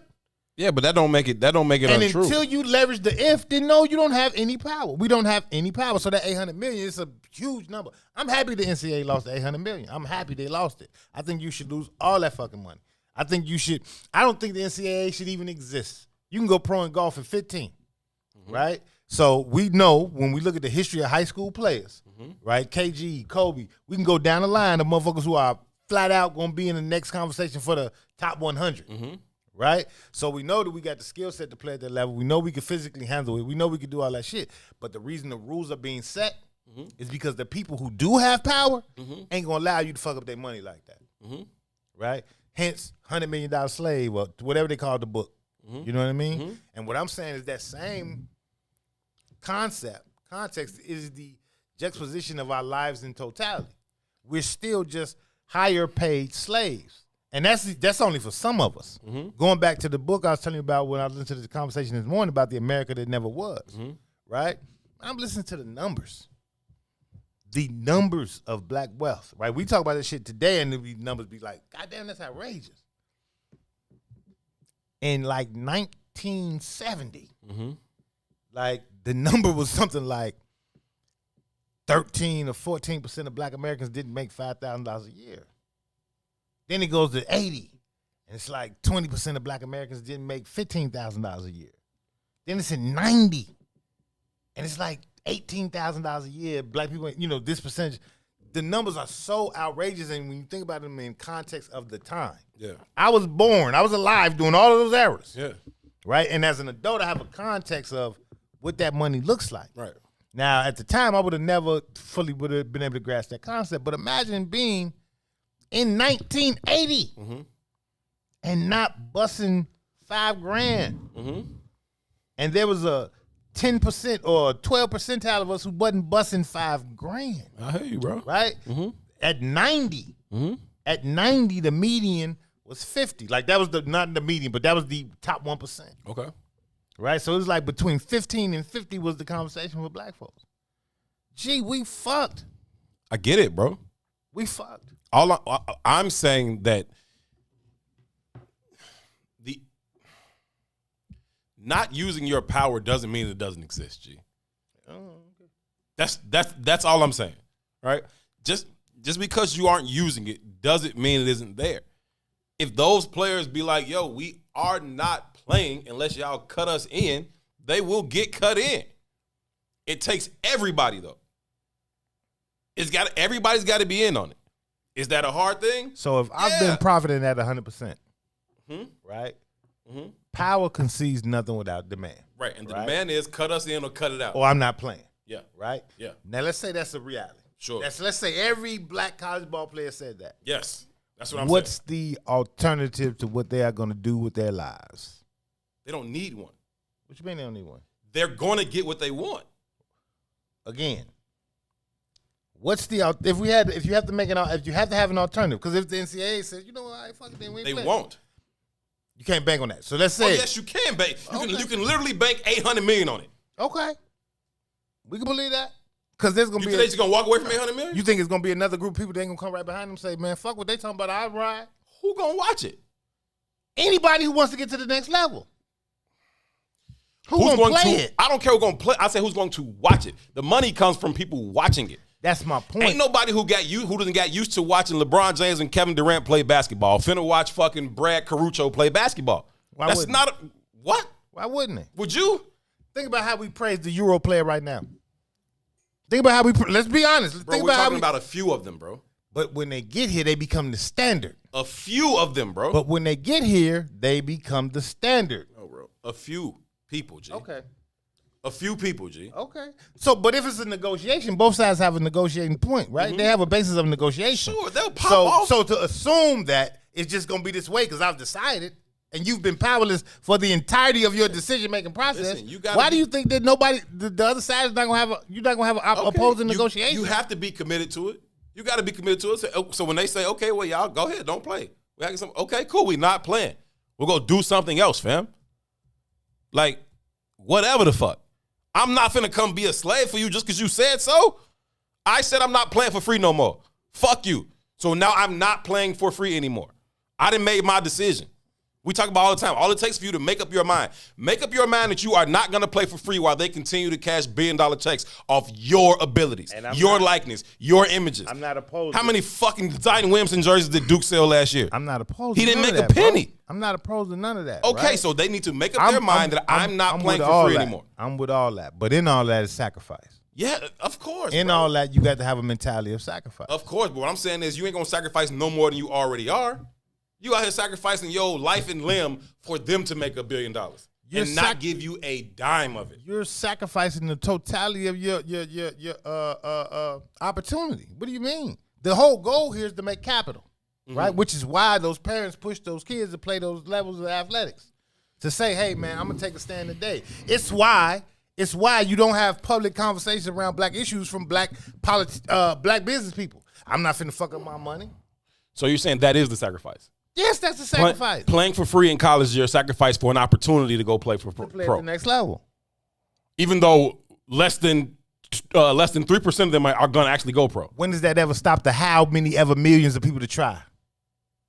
When does that ever stop? Nobody. But I'm talking about specifically in this case of saying I'm not going to play for free anymore. I'm going to leverage my power in this negotiation to say, no, cut me in or cut it out, fam. That's just it. I'm done with it. I don't care how long we've been being dumb. I'm not dumb no more. And so eventually you wake up and it's like, okay, I'm not fucking stupid no more. Interesting thing about the brain is once it expands, it cannot go back to the same dumb size it was before. Like once you become aware of something, you can't just become unaware of the shit. I understand it now. I know my value in this equation now. pay me my value or leave me the fuck alone. I don't care if we've been doing it for 100 years, 400 years. I'm not saying I'm opposed to the that. minute we see the better way, switch and do the better thing. Be clear, I'm not saying I'm opposed to that idea. I'm not. I support it. Fuck it, right? But there's a level of sacrifice that has to be attached to that. Always. What I'm saying is that traditionally we've not been able to make that sacrifice. No, we right? have not. We have not. And they bank on it. And it's just like you used to say this when the minister had the march on Washington, the last one. It was like justice or else. What's the or else? What is the or else? And as a powerless people, you can't leverage an or else. It's just like going to the shit with the goddamn shit we was doing this weekend around the shooters. The anti-carjacking. The carjackers, right? I could be angry all I want about this Arab store owner in my community. I could be angry about the grocery store owners from wherever they're from. But the basic math says, there's 12 black grocery stores in all of America? And they ain't here. So what's my option? I'm powerless in this display. I could be opposed to this shit all day long. But unless I learn how to fucking hunt squirrel, I'm going to take my ass in their grocery store because I don't have any other option, right? We know that these are the only pockets of wealth that we've been allotted, which is why the investment is so heavy in youth sport. What's the other option? What I'm saying is, G, just like we're saying with all of this stuff, the other option is not going to be found within the same system that we're trying to get out of, right? Again, you got to throw all of that other shit out of your brain and make space for an entirely new paradigm to come in. That has nothing to do, it's not closely associated to it, it ain't the same thing. We're not trying to build another one similar to it. It's an entirely different thing. And so, yeah, fuck this grocery store, right? And it ain't because I can go next door to the black one. It's because we're going to come up with an entirely different way of fucking feeding ourselves. So that's community gardens. That's, people being able to go direct to consumer now in a way that we've never been able to do before, right? And so people can sell their own food, right? We just had some dude just dropped off a fucking box of food. It ain't no brick and mortar store of that place. You know what I'm saying? Like you can get it from some grocery stores or whatever, but so like there are other ways to go out and do these types of things. We just got to come up with those ways. Is it going to be easy? Fuck no. But what's been easy about our existence here for 400 years? Not the argument I'm making. I'm with all the things you're saying. I'm with all the things you're saying. But the NCAA lost $800 million. Which means they want it back. Not one black athlete lost nothing. Exactly. But they want that $800 million next year. Right. And they're going to get it. And they're going to get it at the expense. Let me tell you play. But they're going to get it at the expense of more black bodies. Somebody just said the black body is valuable. Mays had a conversation. And I agree. Devin said that. Mays had a conversation. It is. Right? Right. But it ain't valuable to you. You don't have ownership of it. The entire book that Ta-Nehisi Coates wrote, Between the World and Me, is about not having ownership of your own goddamn body. That's what it's about, right? So again, I don't want to. It seems like we're arguing, but we're not. You should have been drinking anyway, Shani. But the confusion about this is, and not even the confusion, but the argument I'm making is, we don't even have ownership of our bodies, right? I agree. We don't, and we fall in line with these ideas about ownership or value or whatever because we aspire to have control of our bodies. Really, that's what it really breaks down to. Wealth signifies something different for us. We legitimately think we could buy our way to a valuable lifestyle. And what I'm telling you is that that's not an option. That's not been an option, at least. Right? It's not been an option. So Bill Cosby can have XYZ money, and Ennis Cosby gets killed on the side of a fucking road. Right. And then when they get tired of Bill Cosby, you go to jail for raping white women 60 years ago if you even raped them. Right. You understand what I'm saying? Right. With all the money Bill Cosby had. Right. Because all the money that Bill Cosby has in the lexicon of what real money is don't have no value. Right? So all of that shit that we talk about in theory, yeah, we could do this, we could do this. But the way the maze works is they've locked all entry to access. And they know you can't do that. So, yeah, the Arab can bother the shit out of me. He can annoy the shit out of me. But if I don't have another option, I might not be spending with that guy on 47th, but I'm going to be spending with his cousin on 51st. Because we've locked all the barriers to entry. We've locked all access. You got to fuck with us. It's monopoly. You ain't no way around it. You got to come see me. You got to come see me. And we've been locked out of so when we talk about power from a consumer standpoint, you don't have, again, it's two talking. You don't have power because there's a monopoly and you don't have access to shit else. You going to do it. It's how the maze is set up. You got to play. Right? You can't play. You can't get on the Monopoly board and never roll a fucking dice. Now, you can go your ass to jail and sit there and avoid a lot of bullshit. 3 hots in a cot, baby. Right? You can eat. And that's kind of how jail serves us today. Got health care. Right? It's a better living situation than being on the street. You told you that example of the dude who went in there and robbed the bank for $1 so he can go back so to get prison. his health care. Yeah. And that's kind of what I mean. So it's not this assumption of power. If we just did, if it's a big, I keep saying, if it's a big ass word.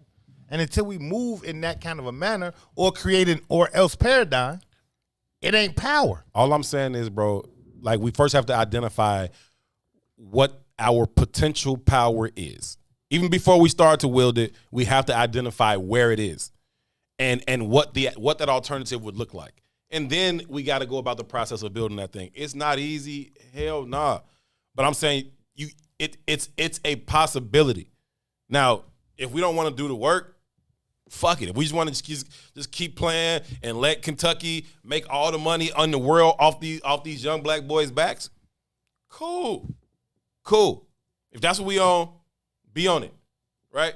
I'm saying we don't have to be on it.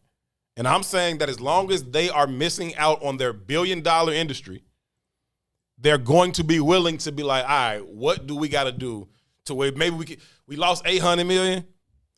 All right, we'll take 700. We'll let y'all split up $100 million. That's a start. The $100 million ain't a lot to divvy up over them athletes, but it's a start. And now you know you got some leverage to negotiate at the table. Now y'all got to come see me now. Y'all got to cut me in or cut it out. I'll do something else. That's all I'm saying. Yeah, it sounds good in theory.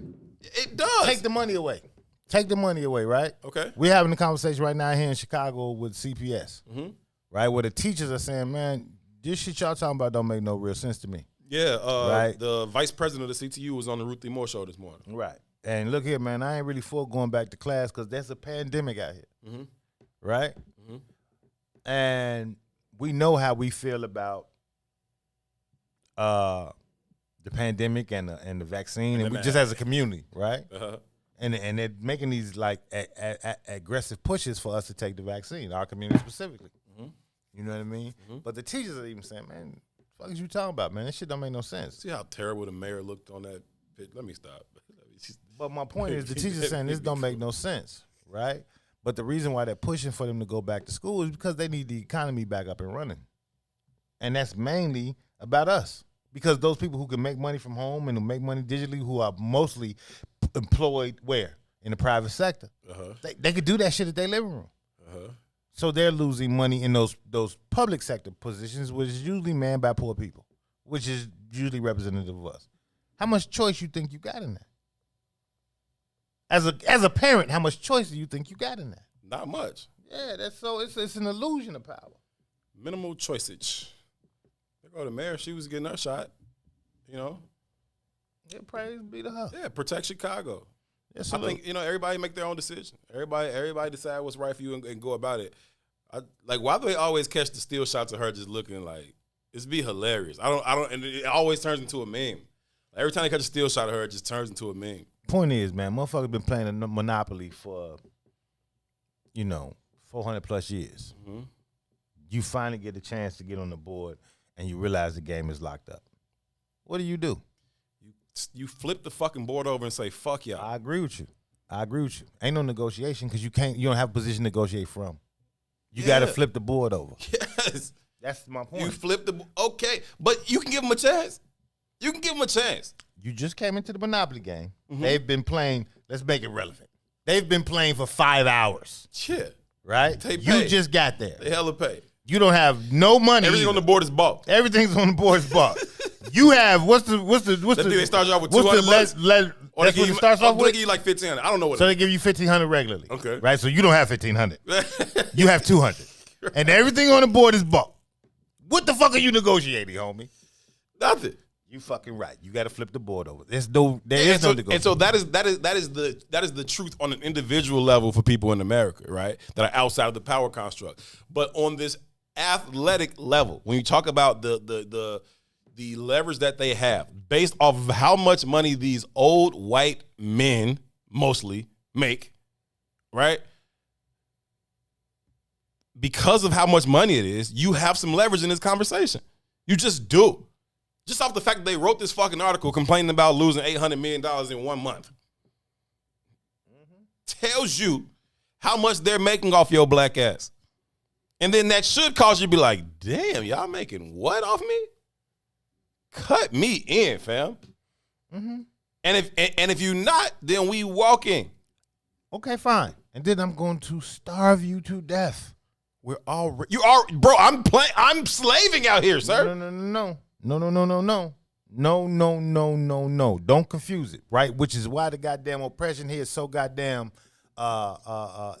intoxicating, right? A life in substandard housing is not the same as a life in a tin can, like a third world country, because that's really how motherfuckers living. Sure, right? So you create this paradigm where this much becomes a fucking enough, right? And all you got to do is take that much away. You take away that shit for 2 days. Let a motherfucker not eat for 2 days. Sure. Right? And the conversation changes. What you want me to do, boss? And it's happening. It's what I'm saying is we're seeing it happen now. You know what changed? We've been seeing it happen for a while. You know what changed when you don't eat in 2 days? What you're willing to eat. That's exactly true. You know what I'm saying? Right. So whereas you got this standard, like, I only eat this, I only eat that, I only eat this. Well, let me not give you shit for 2 days. I bet you change that up. By day 3, you're like, well, what you were saying again about that sardine can? Like now you back to taking bullshit, which is the point you're making. I get you, right? You take the bullshit because of the, deprived status that you find yourself in.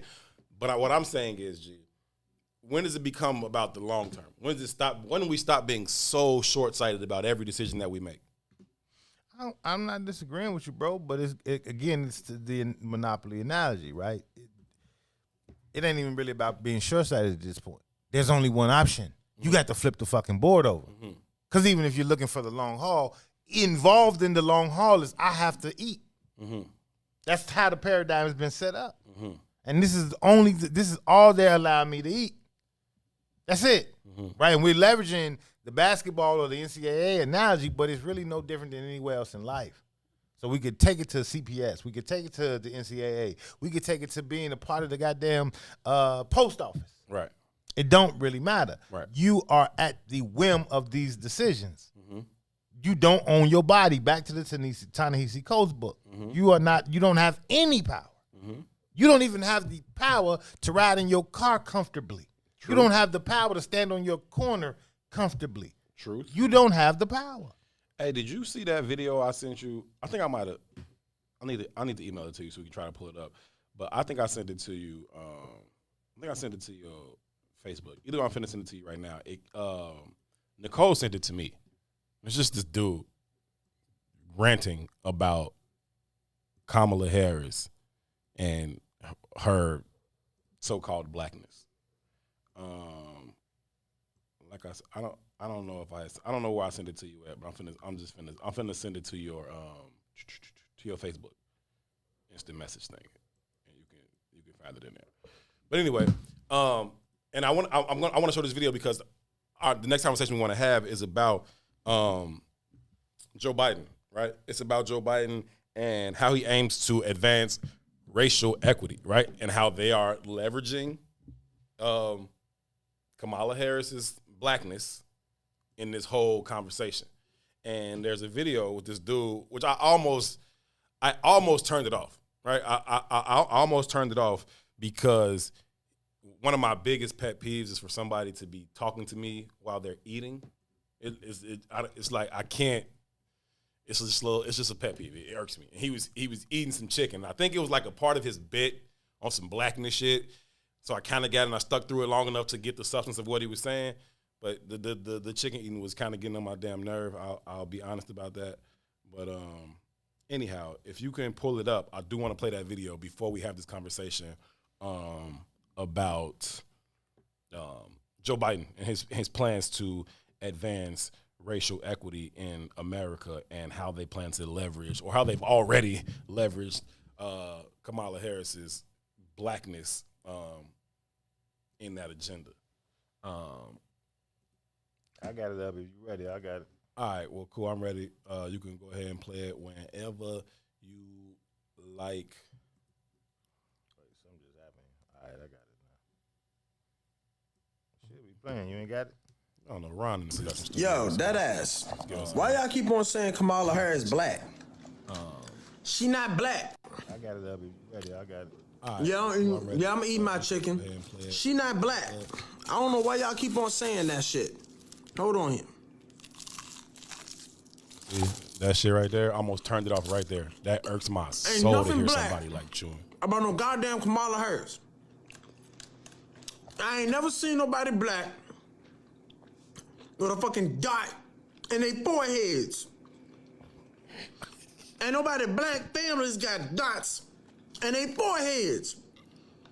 You hoes want to hear the word black girl magic so goddamn bad. Won't no black girl magic in this shit. Let me explain something to you. Every single time y'all call Kamala Harris black and say he picked a black woman, I want you to understand that you are slapping you slapping Stacey Abrams in the fucking face. Every single time you slap the shit out of Stacey Abrams in her face. Stacey Abrams is black. Okay? Up and down, in and out, black. Black in her upbringing, black in her origin, black in her mother, black in her father, blackity black, and I'm black and I'm black and I'm black. Stacey Abrams can sing I'm black, y'all, and I'm black, y'all. She black in her policies. She black in everything she do. She back by black. She was raised by blacks. She support blacks. She do for blacks. She's black. Kamala Harris, bitch ass ain't black. Even her family call her Southeast Asian. That hoe ain't black. Fuck, she decided to run for the election. Next thing you know, she got pictures of her with Timberlands on. Bitch, you ain't from New York. They don't wear Timbs in Cali. What are you doing? You better put them weird ass goddamn Nikes on, them round ass Nikes on. If she black, Rachel Dolezal is black. If she black, Ariana Grande is Hispanic. If she black, Bruno Mars is black. Ain't nothing fucking black about her. Cut that shit out. That's enough, man. If Joe Biden wanted to pick a black woman, he should have picked Stacey Abrams. That's who we all wanted. That's who we all wanted. Stacey Abrams? I just think I didn't know we all had decided upon anything. Have we ever all decided upon anything? You know what I'm saying? Shout out to Nicole Rogers, Iswis OG, for sending me that video. I thought it was entertaining. The dude is weird to me. He's a little quirky cat, and the eating was definitely bothering my soul. But you know, that didn't take away from the points he was making. He was spitting real facts. Like, yeah, but I guess I couldn't take it though. So to the point though, Biden White House aims to advance racial equity. God damn it, man. With executive actions. President Biden on Tuesday signs 4 executive actions aimed at upholding one of his key campaign themes. This is important. President Biden on Tuesday signs 4 executive actions. I want you to understand what that means. Fuck the House, fuck the Senate. I'm signing the paper. This is going because through. I can. Because I can. GD. Because right? Let me stop. Yes, because I can. So these executive actions. Oh, look at this. It's in a different text thread. So here they are. The 4. Direct the Department of Housing and Urban Development to take steps necessary to redress racial discriminatory federal housing policies. Direct the Department of Justice to end its private prisons. Reaffirm the federal government's commitment to tribal sovereignty and consultation. And combat xenophobia against Asian American and Pacific Islanders. Those are the 4. Where we at? So I'm assuming we're in the Direct the Department of Justice to end its use of private prisons. Oh, that's us? I think that's us. Okay, yeah, that's definitely us. Direct the Department of Justice to end its use of private prisons. Yeah. How? What do you mean? Say that the private prisons is unlawful. The very nature of private prisons, it's an industry, right? And if you're going to have industry, you got to have consumers. So I thought it was ridiculous the moment they came out with these prisons and you got quotas for them, Or how do you have a quota for prison cells? It must have this many. What if no fucking body committed So crime? that's that what year? I'm saying. That's what he could do. The Department of Justice, once you've committed the crime, you all can't send anyone to private prisons. Hence, the private prison industry shuts down. So only state and federal prisons. Right. Okay. Good luck. Yeah, but again, in regards to what we brought to that campaign, and I don't want to minimize the effect of prison in our community. Right. Because it's drastic. It is. It is real drastic. Right. But that's also one of those kind of like, what's Mays, what's the word Mays uses when he talks about this shit? It's like they only equate us to criminality. They give us this kind of bullshit when the conversation of why we're criminals in its essence is because we don't have the resource. I don't need you to necessarily deny private prisons. I need reparations so that my people don't have to commit crimes. Mm-hmm. Right? The crime that we commit, one, is out of necessity, and two, we know we're over-policed. Mm-hmm.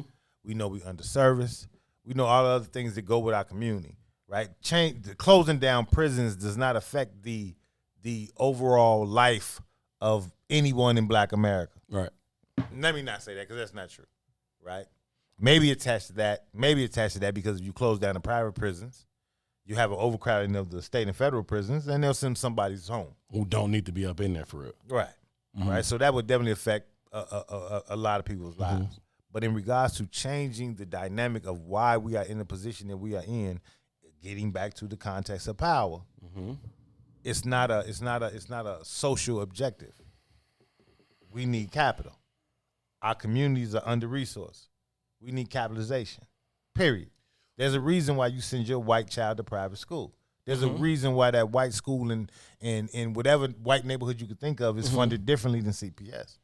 Yeah, but if that is all done with the end game in mind being to get as many of these Black bodies behind prison walls, you take that end game away, doesn't that have some potential to affect what happens at all the other levels leading up to that point?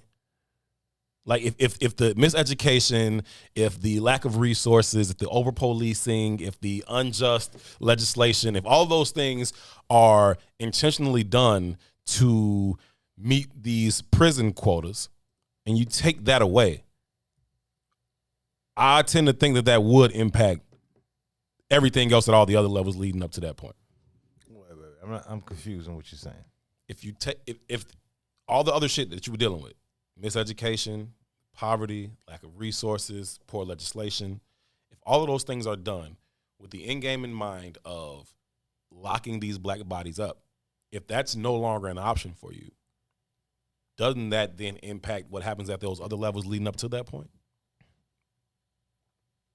Doesn't there not become a need for all that extra shit, the over policing, the unjust legislation? No, they just change its form. It Okay. just changes form. Mm-hmm. Right. So even if, I know everybody was watching 13 a few years ago, right? And we because we living on the edge of survival, we always operating from the now. The now. It's relevant now. How do I deal with today? Right? Tomorrow's not even on my mind yet. I got to eat today. But partially, like part of the conversation about this next phase of America in general is about moving into the age of automation. Right? We're moving into the age of automation. So the need for how we leverage shit isn't the same, right? So instead of having your ass in prison, they're just gonna have you on an ankle monitor, right? Instead of paying prison guards, we're gonna pay this digital company to create the ankle monitor to make another gazillion dollars off your ass. Either way, you're still just cattle. Period, right? And it don't matter if they close down the prisons or they'll create another paradigm where your ass is herded into some other field. It doesn't matter, but either way, you're being swayed toward whichever way the design says you're getting swayed. I mean, all prisons did was replace cotton fields. Absolutely. You know what I mean? But think about this though, in regards to the pandemic specific, right? Prisons, plantations. They said by 2026 or some shit like 2036, we was gonna be at a zero net worth as a people, right? You add the pandemic on, we probably passed a zero net worth already, which puts your negotiating stance down because you don't have shit. Which is why we're experiencing the uproar and carjacking. What you're willing to eat when you're starving. Right. All the shit is changing in our faces, right? You see the amount of homeless people that's out there now on the blocks is a little bit different than it was a year ago. 100%. Right? You see these things happening. It might be slow in some areas, might be fast in other areas, but the shit is taking place. And over time, you get conditioned to accept it. Right? We didn't see the amount of we have homeless embankments, homeless communities in Chicago right now. I've lived here all my life. I've never seen it the way I've seen it. I see it today. Yeah. Right? And it becomes more and more accepting, more and more accepting. And it just changes form. How they leverage oppression just changes form. You know what I mean? And that's all that's going to happen now. It's just going to change form. And the only way that it doesn't change form, which comes down to the conversation of reparations, it's all we got left. That's why it's such a hot button topic right now. There's no room for nothing else to be negotiated because that's how far away from the option we are. Without reparations, we sink into the abyss. It just is what it is.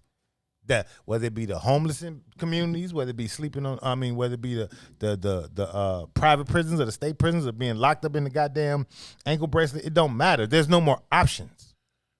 There's no more options. Except withdraw from the bullshit. How do you withdraw? Like again, bro, to withdraw, you gotta let go of everything else that you've been taught that's causing you to stick with this shit no matter how bad it treats you. You have to open your mind to the possibility of another way of fucking existing. And we can create that, right? Just like I was saying earlier, like we're powerful enough to create that. But you got to get rid of all the other stuff before you can bring other stuff in. Remodeling requires removal. You got to take that other stuff out, bro. You got to release. You got to let go of all this shit that we've kind of been beholden to for so long. Just let it go and trust that you can build something else. Have enough faith and belief that you can build something else. And if this was going so great, there wouldn't even be a need for this conversation. To be like, oh, believe we can do something else. Fuck, we need to do something else. This is working well. This is not working well. We have to do something else. I don't disagree. Yeah. I don't want you. I don't know if that's how it's coming out, but I'm not making that argument. That's not the argument I'm trying to make. I'm saying, what is that something else? How do we get there? So for me, the only something else is reparations. That's it, right? And the only possible way to get there is to flip the fucking board. And it's exactly what you're saying, right? It's readjusting it. Everything else, fuck this shit. Fuck all of it, fam. But it's fuck all that shit with the understanding that let me rephrase this. The only way to get to fuck all that shit in our current paradigm is for the vast majority of us to understand that we are out of options. Because our love affair with the illusion keeps us from pushing toward the goal. That's it. Right? It's people out here legitimately in our community right now that shun reparations. That's a victimhood mentality. As if we ain't been victims. You understand me? But that's also part of the mystique of the American concept. It makes your ass really believe you can pull yourself up from the bootstraps. It goes back to the conversation I was just having about the book, The America That Never Was, right? The traditional family is a 2-parent, 2-children household. When you look at the book, this shit has never existed in the majority. But the illusion tells you that this is the goal.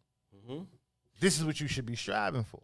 Yeah, and that illusion is why Nicole says it's never going to happen. We are too comfortable. We tasted the good life. The sacrificial spirit isn't in most of us. She's 100% right. I can only hang on to hope that we can reverse that. We have to be able to, bro. I don't think we're gonna have any other option. Just like you said, you don't eat for 2 days, you change your diet quick. All that shit you wouldn't eat before. Hey, fuck all that. I'm hungry. Seems decent. And what I'm saying is, why wait till we get hungry? Why wait till we starving to start making progress? And right now we're starving. And when we look at this shit like Joe Biden announces, and I just read that shit off because it really doesn't mention us except for in the context of criminality, right? Think about all of the conversations we just had. Even when you talk about helping us, it still only comes from in the context of criminality.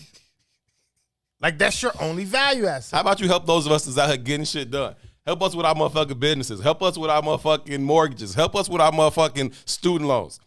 Right? Like we're more than prisoners, motherfucker. Like, but when you are the author of the most impactful prison legislation in the history of this country, then that's where you should start. Right? You fucked that up. Go fix that. Like, fix the shit you fucked up. And that would be a start. And so if that's what he's on, like, let me fix the things I did. Cool. Go fix what you did, fam. Yeah, but we got a responsibility too. Because we just elected the motherfucker that created the prison legislation that sent your parents, your brothers, your uncles to jail. Exactly. Right? And that's what I mean. The goddamn illusion is intoxicating. Right? Yeah. They created a narrative to say Trump is this bad for you. Yeah. I just told you the other day, Gilbert Arenas was one of them same people, and he didn't even know who the fucking vice president was. You're not the authority, bro. Right. I'm not saying and again, you got to clarify, I don't fuck with Trump. That's not what I'm saying. Right. Right? But we making emotional moves instead of strategic moves, and we don't have any more strategies left. Right. We got one option on the board at this point. Right. Flip this bitch over. And change comes from a place of extreme discomfort, bro. Like, I don't think we've been uncomfortable enough. Like, I think that we found our little piece of comfort within the bullshit. And, like, until we get to that space of where it's like, starting over is the better alternative than continuing through this path. It's like any other addiction, bro. Like, the addict has to hit rock bottom, right? Don't matter how fucking bad heroin is treating you out here, fam. You think it's okay, and you're going to get up tomorrow and strive to get more of it. Don't matter how bad capitalism is treating you. You think it's okay, and tomorrow you're going to wake up and strive to get more of it until it becomes so uncomfortable in that construct to where you're forced to do something else. That's why you hear all them fucking clinicians on intervention like, nah, you got to wait till that motherfucker hit rock bottom. I know you love him. I know you want what's best for him, but they don't see it yet. They're not going to see it until they hit rock bottom. Randy Spann said many of us wanted the crime bill. And you're right, Randy. Exactly, we did, because we had that illusion of inclusion. We were fucking stupid. We're so short-sighted all the time that what we wanted was the thugs and the drug dealers to get off the corner of our block. I get it. That's a reasonable desire, right? But because we weren't willing to invest our own skin in the game to say, okay, what can we do to improve what's happening in our own communities? We like, well, let the police deal with it. Let the white people deal with it, right? And so come lock up all of these niggas. Okay, that's cool. If that's what you want to happen, that is cool. What you don't get to do is then come back 20 years later and say, all these damn kids are still in my car. Guess what? All those damn kids raised their self because you locked up their daddies, their mamas, their uncles, their cousins. They raised their fucking self. Yeah, they still in your car. Deal with it. But we aren't going to deal with that either. Because when we go out to deal with that, those same type of people like, y'all crazy as hell for going out there. Y'all shouldn't be going out there. Okay, cool. So let's come with another sweeping bill of legislation to say how we're going to lock up all of these carjackers. And then 20 years from now, it's going to be like, oh, everybody, who is these kids running around doing whatever the thing is? Like, stop being so damn short-sighted. Deal with our problems. Be our own solutions. Stop expecting somebody else to come in and save our shit. That's not going to happen. If they do, they're going to do it to the benefit of themselves.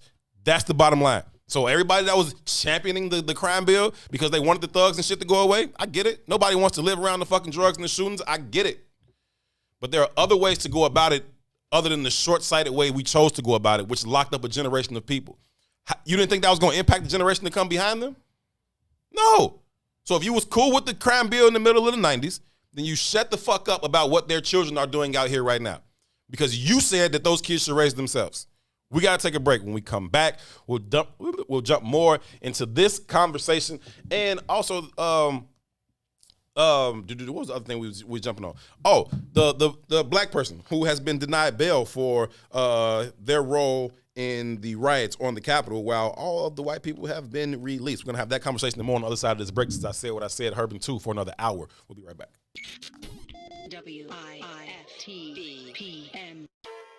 Hey Chicago, it's Dawn Millhouse from the Book of Dawn. There's a lot of fake news about the COVID vaccine, just false information. So our station has joined the Protect Chicago team to help share the truth about the vaccine and dispel the rumors. I hear all the time, I've already had COVID. I don't need the vaccine. You're wrong. Get the facts by visiting the What's in It for the Black People Media page on Facebook and www.chicago.gov/COVIDVax. That's COVIDVAX. We're in this together, Chicago. Are you curious to explore the intellectual currents that channel our thoughts and frame our reality? Have you ever meditated for relaxation and accidentally discovered the universe in the process? These matters and many more you may never have even thought of will be yours to explore as you come with me into Muwakil's world. every Monday, Wednesday, and Friday from 11 to 1, right here on What's in It for the Black People Media. Shop at Black-owned and operated Solo Beauty, where you are appreciated and respected. Located at 8158 South Cottage Grove, Solo Beauty can supply all of your black hair care needs. Solo Beauty is open from 11 a.m. to 8 p.m., Tuesday through Saturday. Introducing your trusted source for high-quality black emojis, better known as Blackmoji. We believe black is beautiful, and that beauty should be reflected in the digital market. Now there is an app that does just that, starting with Black Greek letter organizations. Blackmoji D9 offers more than an emoji app. It is a cultural experience of black excellence. Download the app in the Apple or Google Play Store to access a specially curated catalog of emojis representing the Divine Nine. Use the emojis to celebrate Black Greek events, acknowledge current events, support social causes, and learn about esteemed Black Greek members who blaze the trail of Black history.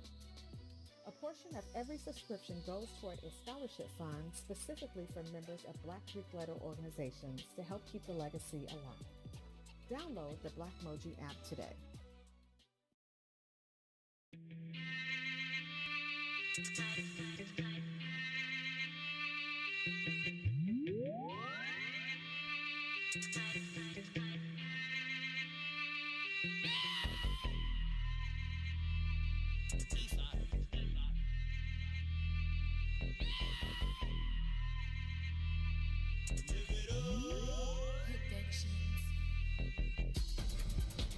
You bout that life?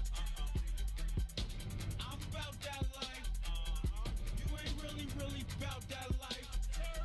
If you really bout that life, JC, spit a key. Let me test your work. Boss, you the boss? Let me test your work. Jesus, you talking breezy? Let me test your work. Cam, you the man? Let me test your work. Dre and Snoop, like that chronic, I need something stronger. Molly cute, that's like an aspirin for my daughter. Big time, in the club with a case of Ace. And I sniff that whole table. Scarface, another court case.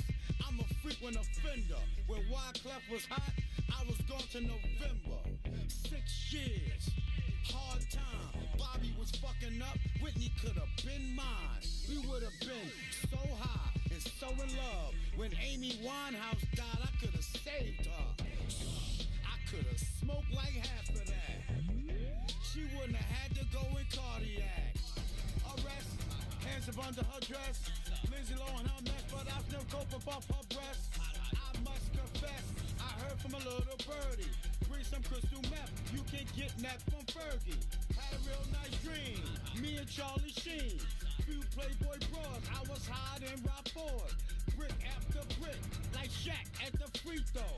I stayed hard, I put coke in my pee hole. You bout that life? I'm bout that life. You ain't really bout that life. If you really One day that's not gonna be funny. It is not today. That is still absolutely hilarious to me, man. Hope y'all doing good out there. Thank y'all so much for choosing to tune in. We greatly appreciate you. Phil, I'm right there with you, my brother. I love that song too. It is a dope song, and I'm going to continue to rock with it. I'm glad y'all like it too, man. Hope y'all are well out there on this Tuesday. Thank y'all so much for choosing to hang out with us and be a part of the conversation. Shout out to everybody that is watching on Facebook. Shout out to everybody that is tuned in on YouTube, and everybody that is watching the show later on. Maybe you got done working or whatever it is, and you came back and checked it out later on. Appreciate all of y'all for tuning in. Happy birthday, Ready Rock. I know we're celebrating all month long.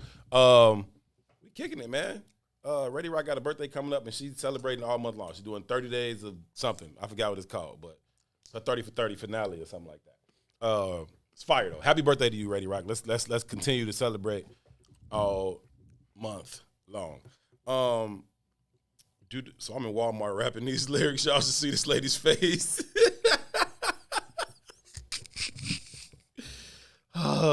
Should ask if she about that life, fam. I'm so not about that life. Nerd Life remix. Okay, we'll spit your bars then, Nicole. It works. Listen, man, last hour we spent time talking about the NCAA and losing $800 million and whether or not the athletes could leverage that to ultimately negotiate funds for themselves. We rolled that conversation over into the conversation about Joe Biden and Kamala Harris and what they are or are not going to be able to do for black people specifically. Excuse me, y'all. For black people specifically. And, you know, that continues to sound like a whole lot of nothing for us in reality. But we shall see.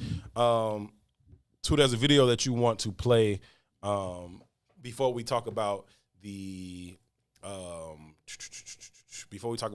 black rider who got denied bail. Black rider who got denied bail. So you want to say anything about the video or you just want to play it? Nope, just want to play it. Okay. Hold on. I wasn't ready. I thought I was ready. All right, I'm ready.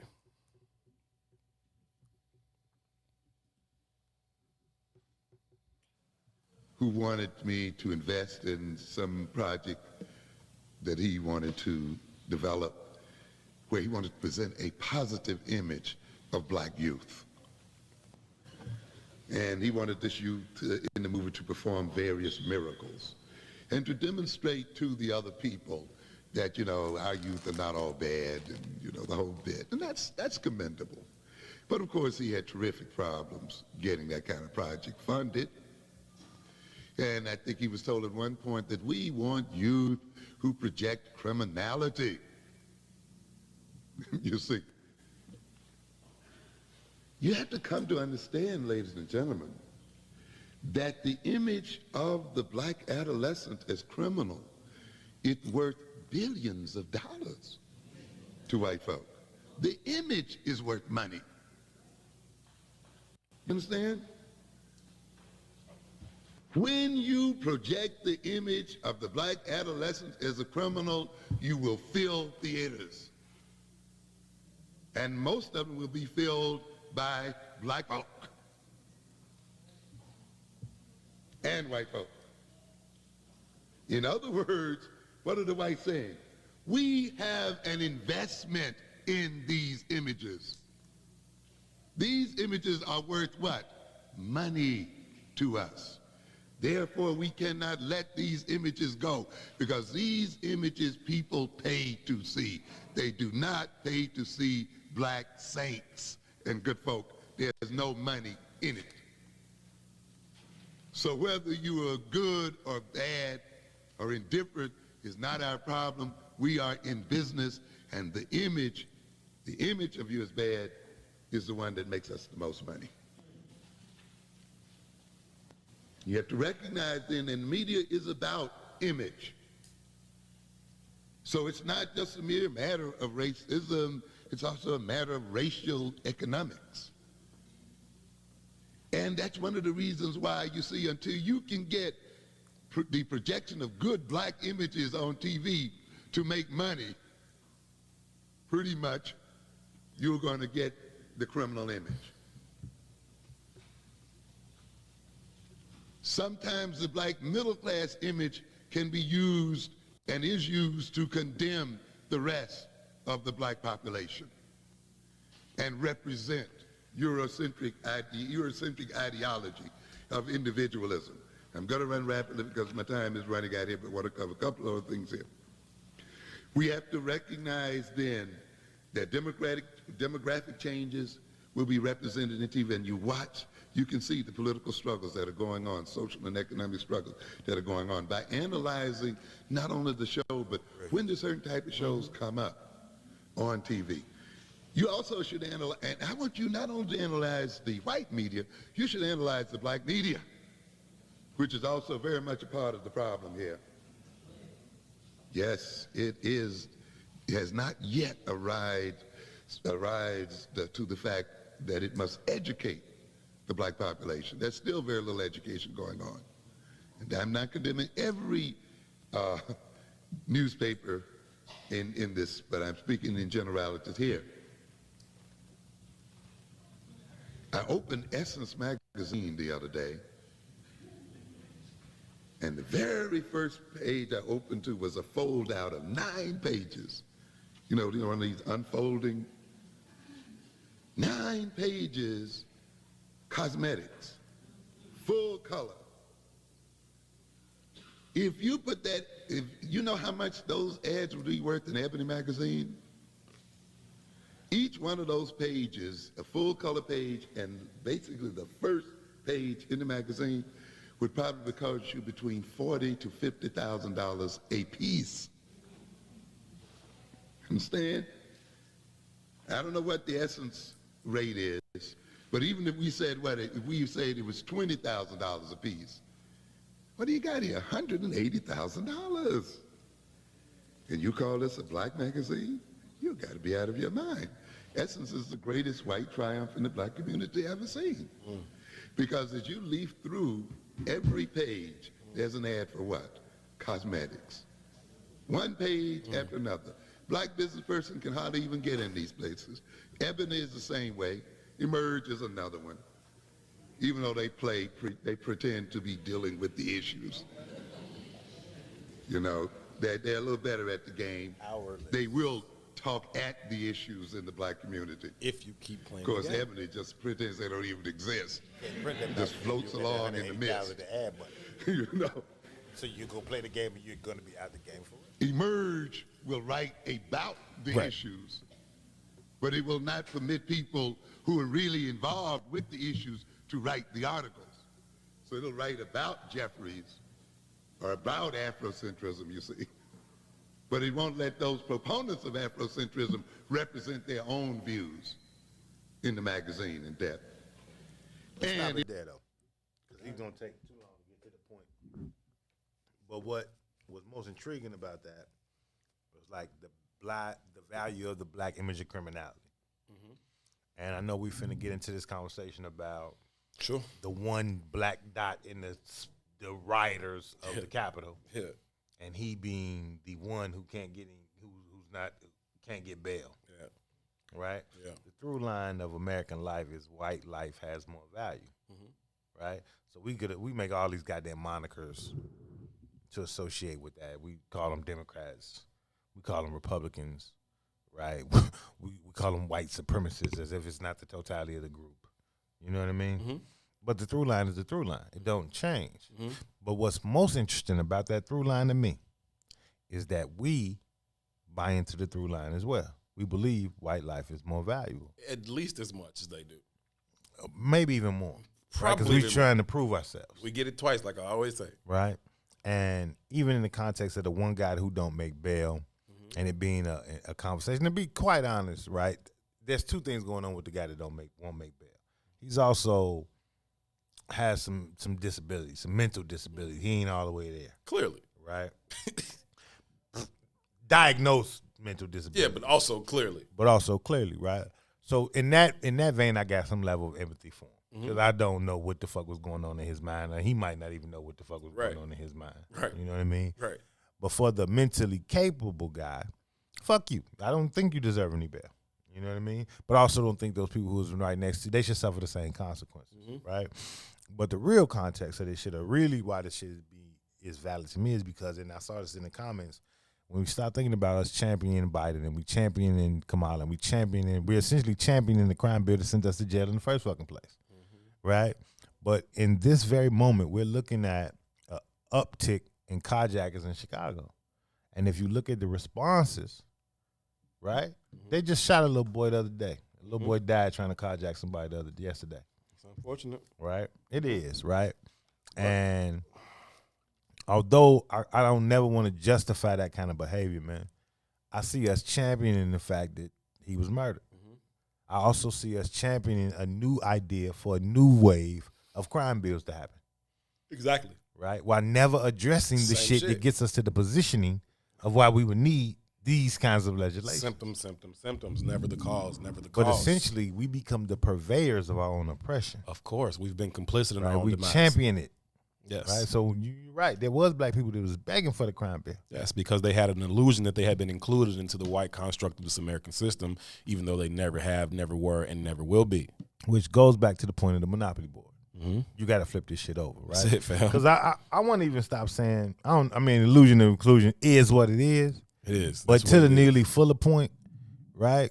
until you fully understand white supremacy, what it is and how it works, everything you think you understand will only confuse you. Yeah. You got to understand that every institution that we've ever engaged in over the totality of our experience in this country has been dominated and created to uphold white supremacy. Yes. So the education that we all received, it was an education in upholding white supremacy.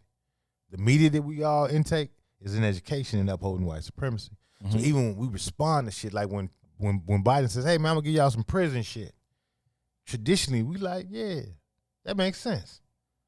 You know, when we hear them talking about student loans, we're gonna forgive student loans, we like, yeah, that makes sense. Never recognizing that we don't fucking go to college. There's not a high enough percentile for us to give a damn about you forgiving. And I'm a college graduate. Right? I need you to forgive that shit. I want that shit off my record. It ain't enough to move the needle. It ain't enough to move the needle of our people. No. Because we not there in mass. Right? I think, 11% of us go to college. Yeah. Right? So fuck the 89 for the 11. That's not logical math for me. I did a little bit of math. Don't work. Don't add up. That shit don't add up to me. Unless it's about who can climb the fucking ladder. That's But it. At the same time, And climb it as we say climb it. No other fucking way. Start to champion these narratives that don't serve us. Because, sir, I have been included into the paradigm. And fuck you, unworthy ass nigger, for not being able to climb the ladder the way I was. Please forgive my loans. I get it. I empathize. I do. Yeah, no, 100%. I get that piece, right? But for the collective though. Right. You know what I'm saying? Like, I would love some student loans to just be wiped away. That'd be great. But again though,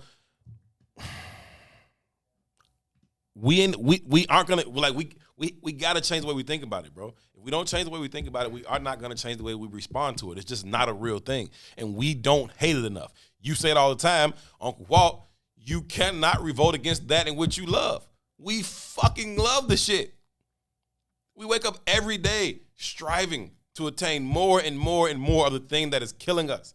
You cannot tell a crackhead that crack is killing them. You try it. No, it's not. I'm fine. Y'all leave me alone. I'm good. You got $10. Like, you know what I'm saying? Like, you can't tell a motherfucker that thing is killing them. And it's the same thing with black people and whiteness and you want to put that up? Whiteness and, I don't know if I'm going to put it up. All right, let me read it. Oh, okay. Yeah.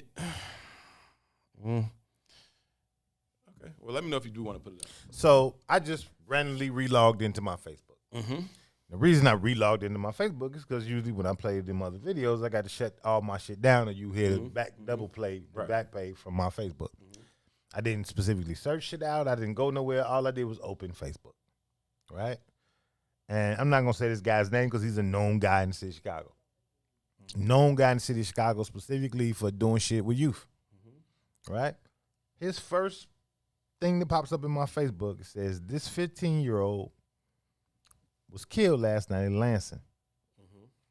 Do we think a mentoring program can save these types of young black boys? Again, bro, it is trying to address symptoms without ever getting to the cause. What are these types of black boys? Ones he's scared to address. That's the these he's talking about. The types of black boys that have been abandoned. These black boys who it ain't just enough for me to say, hey, pull your pants up, and they go about their business and become productive citizens. No, I'm not willing to engage with them. I'm afraid of them, right? Like, whatever it is, I'm not going to engage them on that level. And so because I'm unwilling to engage, because they make me afraid, then we got to just do away with them. So it's cool if they get killed, or it's cool if you send them to prison for the rest of their motherfucking life. All of that shit is cool with me because I don't want them around anyway. So this meme per se has been circulating because I've seen it a few times today. And I ain't been on Facebook. I opened this motherfucker to get to our video. That's it, right? It says, this is the carjacker that was killed last night in Lansing.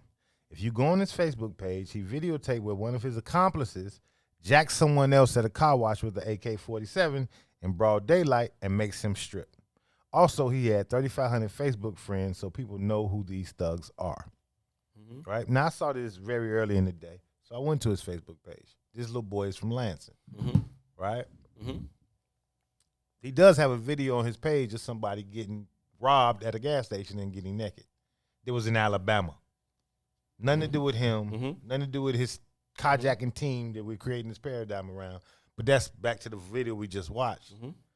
The image and the narrative of our youth as villains is a sellable one. And even people, this guy here who works with youth is selling his image, talking about these kinds of black boys. And I'm so confused as to what the fuck is these kinds of black boys. I just told you. The ones he's afraid of. The ones that cause him fear when he's walking past them. But these kinds of black boys, right? Even though I don't identify with that terminology. Yeah, because you aren't afraid of them. Right? They're not created in the bottle. They're not created in the Not vacuum. in a vacuum. No. You understand? This is the outcome of not turning the fucking board over. It is a intentional outcome. It is a deliberate outcome. This is the design of the system. It is designed to bring about these outcomes. And so, it's... So, who was that? Wait a minute, man. I can't even let that comment go. I'm sorry. Who said it and what was it? It says, I can't read the top of it. It says, but the kind that if you tell them to pull up their pants, they may kill you. It happens. We do it to each other. I'm assuming that's what it says. I'm not. We do it to each other for stepping on sneakers. Again, how powerful media really is. You know what I mean? Like think about the terminology crack baby. You know where the terminology crack baby came from? Where it came from? No. It came from a Chicago doctor. Okay. Right? Do you know the percentage of black babies that was born to parents of cracked out? Maybe 2%, 3%? Yep. Do you know marijuana has a greater effect on your body in the birth of a child than crack? I can believe that. But But when you think about the moniker, how strong it is, how relevant it is, to say that there was only 2 to 3% of babies born under the influence of crack. Think about how strong the symbolism is, right? And who permeates that symbolism? Think about the term DL brother. Right. Who permeates that theory? And then not only does those theories start to walk their way into the lexicon and they become normalized and then they become our truth. Right? So black man criminal, easy to sell because we push the lexicon too, even amongst ourselves. Right? We more scared to get out the car. Me and my old lady looking at houses. And she ain't a Chicagoan. She was talking at Oak Lawn shit. You out your mind, fam. I'm never going. Because it's dangerous for me to have a son in Oak Lawn. It's dangerous for me to be black in Oak Lawn. I'm never going. She don't have no context. I hate driving down 95th Street. I'm not doing it. You get Western. I cannot. Really, west of Ashland. You can guarantee you going to get pulled over. I hate driving down 95th Street. It's not gonna happen. Western. I'm like, oh. But context, though. Right? Yeah. Oak Lawn looks appealing to her because it's the same narrative. Whereas 47th Street is like, I'll take my chances on 47th Street. Good. I know this jungle. It's a difference in understanding. Right. Right? But think about how that context shapes our worldview. Crack baby, 2%. Yeah. Right? Yeah. Black criminology. What's the percentage of black men actually committing crimes in your community? You know what I mean? But it shapes how we move through the world. We are seeing these, again, I just said this dude works with kids. I know he do. These kinds of young men. Sure. Right? Sure. If we don't flip the fucking board over, bro, I don't know what happens. Because I think Reddy Rock said it a minute ago. She said we're reliving our history. You should be learning from your history and moving forward. We're moving fucking backwards. Well, have we done anything different? Humanity has done something different. Has it? At some levels. I mean, I feel like they're running the same script. It worked. It worked well then. It's working well now. They don't need to change the script. We need to stop going for it. And until we stop going for it, it would behoove them to continue to run that same script. It's working. It is working. Period. Nicole said she got a few friends at Oak Lawn. Pray for them, man. Pray for them. That shit dangerous. Yeah, it really, Like causes me anxiety to drive I don't west do on it. 95th Street. I don't do it, G. Like Western odds and all is not that. in Like, my favor. It really causes me anxiety. Yeah, I don't do it. Like that shit be like, fuck. Like, you know what I'm saying? I can't partake in that. Nah, man. Like, so he's afraid. And, you know, to Antoine Dumela's point about, you know, these same kids that are, you know, you tell them to put their pants up, they'll kill you. That's an extreme example, is what I would say first. But also, just in general, the way we go about approaching people is just, it's counterproductive. Like, you talk about people who, in their own minds, view themselves as being grown, right? And who the hell am I to say they aren't, right? They like, I've been taking care of myself since I was 11. And I've been taking care of my little sister the whole time, right? And so what that I wear my pants like this? Where was you when wasn't nobody feeding me for a fucking week? Where was you when there wasn't no fucking heat in my crib? I think and now the first thing you want to say to me is pull my pants up? So listen, this is true. This is How about just say hello this, first? This is even in my own experience. How are you? This is even in my own experience, right? I look at the shorties from my neighborhood where I grew up at. I'm like, man, what's wrong with y'all? Right. What's going on? Like, I can't grasp how you're responding to life in the manner in which you responded to life, because this is my neighborhood. I grew up here. Mm-hmm. At the bottom of this barrel, it ain't that bad. My context, right? As an adult person. Sure. I've lived here. I've had these exact same experiences. I walked down these exact blocks, right? Mm-hmm. I know the energy of this neighborhood. But that's an adult perspective. But then I go back and I actually touch the shorties. I start communicating with the shorties. I start to get a grasp of the lives that they're experiencing, even though they're from the same neighborhoods, the same areas, walking the same blocks. Mm-hmm. Their experiences are much different. Mm-hmm. The black experience in America currently is a third world experience in a first world nation. Mm-hmm. Right? So you got all the glitz and glamour of a first world nation. But the birth mortality rate is that of a third world country. You are living in a third world experience. We got food deserts. And everything that is of value in America is based on consumption. Right? So your Gucci belt has more value than oxygen. Your Jordans has more value than oxygen. And it gets extreme, right? It's hyper, right? We've had this conversation before. When I was a shorty, my first car was an 87 Colors. And it was an 87 Colors with a bill of steering wheel and bill of rims. Because that's what the dope boys had. Where was that, baby? Right? This is the fly shit. Right? And just like any young boy, I was magnetized to that idea. Right? But let's put that in perspective. That Colors cost me like $2,200. The car. Right? With the rims included, I paid $3,500.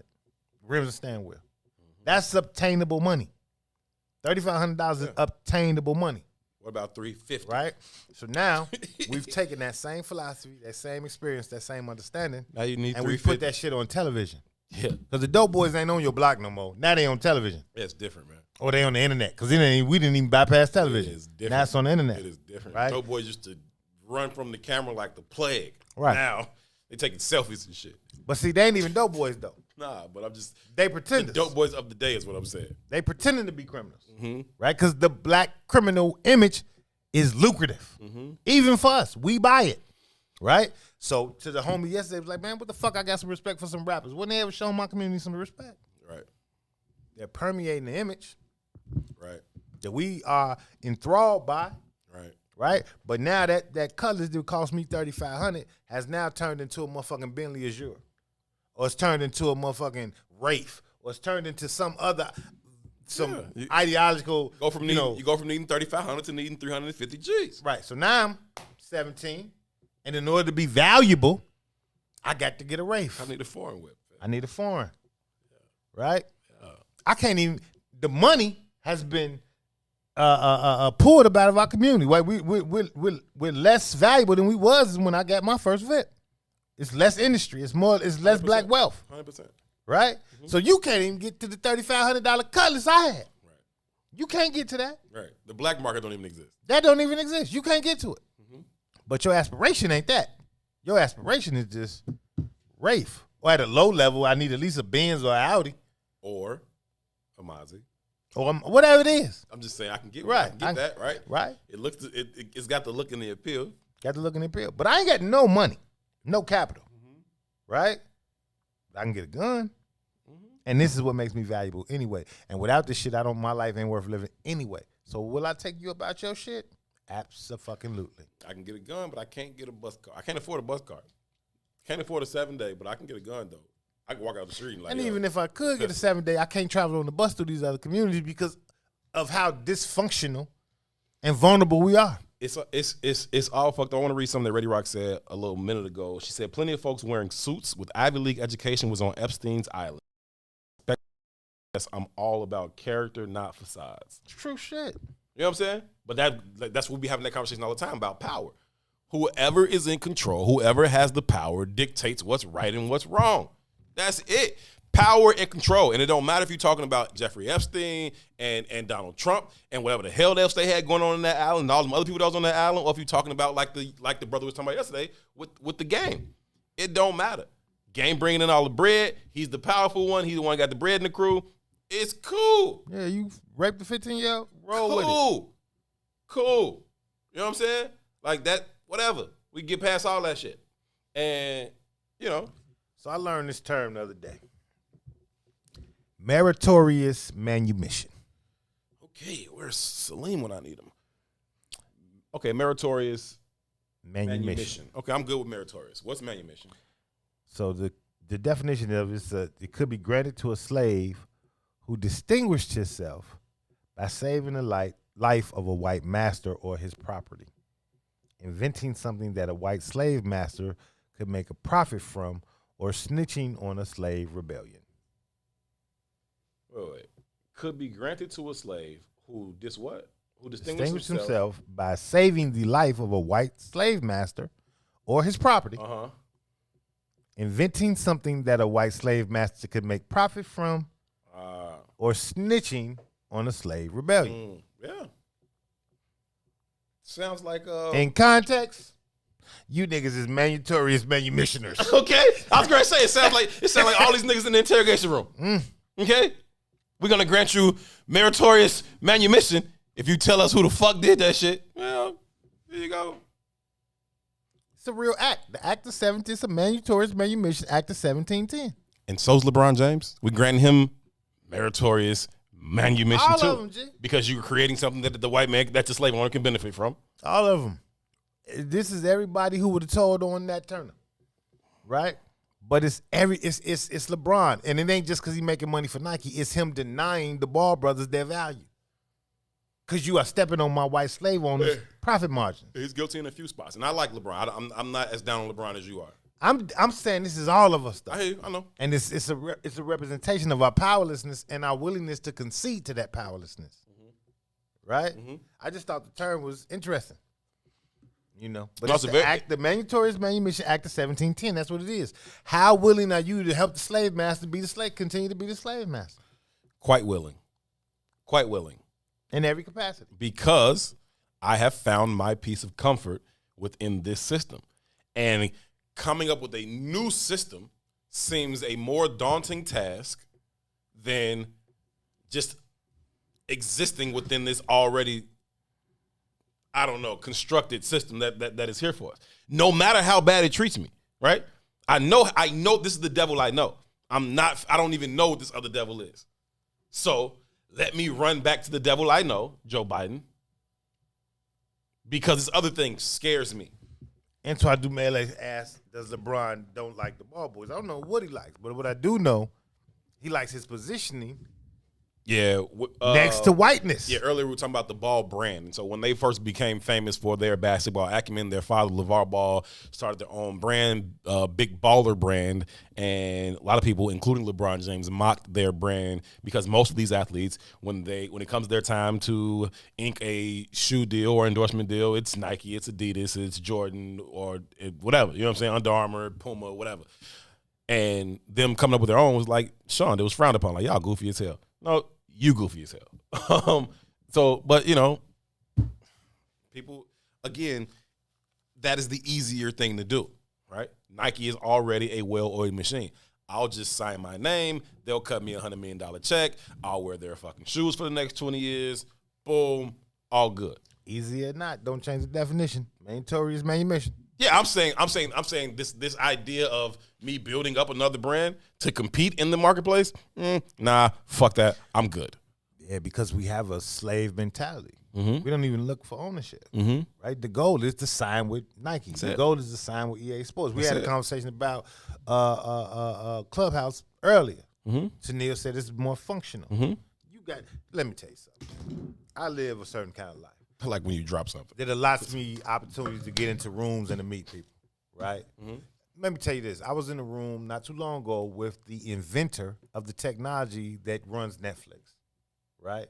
Guess what? It's a black woman from Africa, right? Netflix took all her patents, dropped her ass off, kept it pushing, right? Hired her for a year after they got all the patents they can get out of her ass. All right, peace out. Be the fuck gone. Peace. Right? She started a new industry.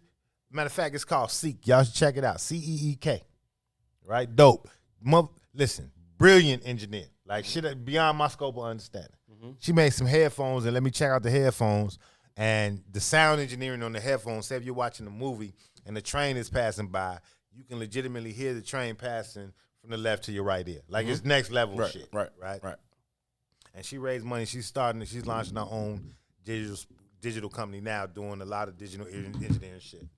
D Rose is behind it, a couple of celebrities behind it, all that shit. I got a chance to be at some of her fundraisers and meet some of these people, right? But I got to believe she has something like Netflix has, because she don't own them. Sure. But there's like 40 of her patents that Netflix owns, right? She's a young woman of maybe, at best, at least she ain't even 40 yet. I would say she's not 40. Okay. Right? After Netflix, they raped up all her patents. They sent her ass back she almost went back to Nigeria, but she was in California, something living in like a tenement. Like, think about that. Yeah. Think about the money that Netflix makes. Yep. Right? And you living in some kind of fucking tenement in California after they done robbed you of 14 of your fucking patents. Right? I only say this to say she can't be the only one. Right? Fuck no. So if you're Bron, and you got Bron capabilities, or you're Jay, or you're any of these other people, if these people exist and you're the person that you are, why does your product have to be in alignment to the proximity of whiteness? The only answer for that for me is, what's the name of this shit? Meritorious manumission. What the fuck you want? Proximity to whiteness. I like that. It ain't about success. It ain't about ownership. It's proximity to whiteness and keeping master safe. We gotta add meritorious manumission. Meritorious manumission to capitulation. Capitulation, meritorious manumission. Yeah, like we gotta add that in, man. And shout out to D Wade. D Wade is also an investor in the Seek brand. So matter of fact, shit, if D Wade's an investor in the Seek brand, how the fuck Ron don't know about it? Oh, he knows. He know. But hey, Phil Knight said, "Hey boy, keep your head down, stay in that field." And you with it. You got to be with it. Gee, every time he pop his head up, they be like, "Shut up," and dribble, and then he do some symbolic shit, like not play for a day, or wear a "I Can't Breathe" T-shirt in the warm-ups. And then you back to making the wheel go around. It just is what it is. People have decided their lanes. I just want people to just be 100 with themselves. And so you can get the fuck out the way and stop throwing all this confusion into the game. Like, just say what you want, fam. Right? And so, as opposed to saying, we will start a league from scratch. I was on that hard as hell when Colin Kaepernick was talking about taking his knee. Like, y'all just go start a fucking league. Just go start a league. Same thing I was saying earlier about ain't nobody that's been watching Duke run 5 black athletes out there on the court for the last 30 years. You not finna watch 5 white dudes do it. You just aren't. There are a handful of white dudes that can play ball on the level of elite black basketball players. A handful. But why Duke and not the HBCU? That's what I'm saying. Go there, right? Like, same thing I'm saying about that is the same thing I was saying when I was talking about they should start their own football league, right? Like, bro, just start another. But it don't have no value, though. And that's kind of what I mean. From the initially, it won't have the same value as the NFL. But I think in no more than 10 years, it would become the premier source for football in this country. But again, I'm not finna watch a bunch of white dudes play football when I've been watching Adrian Peterson and DK Metcalf play football. Well, this is what I'm telling you, though. That goes back to the conversation I was saying about the NCAA players being powerless, right? None of that shit matters until you believe it. That's what you got to change your mind first. You change your mind. You unlearn all the bullshit. You move all.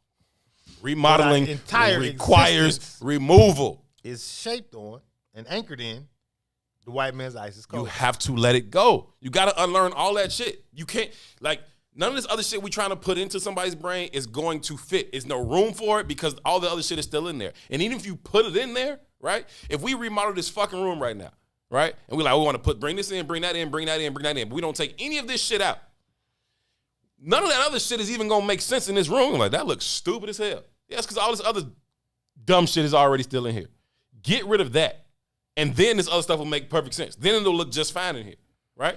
We got to get rid of that shit because if we can get rid of it, then we can understand, okay, yeah, in the short term, nope, this first generation of players that starts this league, y'all are not going to make the same money that y'all have the potential to make in the National Football League. But if y'all start the Black Football League right now, 10 years from now, it will become the premier source of football because nobody having the option to watch Julio Jones catch footballs is going to watch a whole bunch of fucking Danny Amendola. Not a real fucking thing. It's just not. And so, like, start the league. It will grow. If you build it, they will come. And then what's then required? But we don't trust each other. We don't love each other. We don't trust each other. Because if we trusted each other enough, all it would take was some type of grandfather clause to say, okay, listen, all of y'all who left the National Football League to start the Black Football League, we're going to grandfather y'all into the revenue throughout the entirety of the Black Football League. As long as there's a Black Football League, y'all will reap benefits from the revenue that it generates. Because y'all started this thing, y'all are grandfathered into it, and y'all will be there forever. But you got to fucking believe that shit. You got to believe that you can do it, and then you got to trust the people that you're doing it with. We don't believe, and we do not trust, therefore we will not move. Fear is paralyzing. We are scared as fuck. As scared as we are of white people and what they can do, we are even more scared of getting away from them for whatever fucking reason. And if we don't get over it, we're going to stay there because that's the only place that we can find comfort in. Like, it's crazy. It's crazy. The only place you find comfort is with your oppressor, with your abuser. Like, it's ridiculous. It is absolutely ridiculous. And overcoming it. But the shit ain't even amazing, though. I just saw somebody talk about, black people invented the cotton gin. I don't know who said it. Can the comment move forward? Look, man, I think we're brilliant. Mm-hmm. Right, period. I think we are the essence of the universe. I think we operate in the spirit and the energy where we can grasp ideas in ways that most people can't. Right? I think our rhythm matters in that context. I think we move with the rhythm of the universe. So when I said that young sister created 14 patents and Netflix is leveraging her technology to run the Netflix platform, think about that shit, right? Mm-hmm. She's dealing with satellites and space and that shit is some different level of understanding that I don't have any understanding of. Mm-hmm. You know what I mean? And our genius doesn't stop there. So us being the creators or the purveyors of anything is not beyond my scope of understanding. Mm-hmm. I believe it. Mm-hmm. Right? But all of that brilliance and all of that genius, all of that, whether it be via music, whether it be technology, whether it be via whatever the fuck it is that we are creating because we are creators. Mm-hmm. We all give it away for access to whiteness. Yes.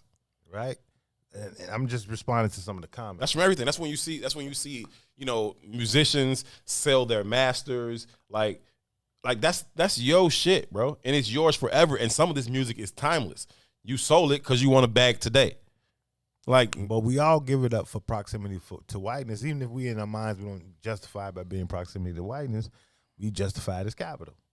Exactly. Right? That's what I'm saying. And what I'm saying into the context of that conversation, the game is afoot. We don't have any more options.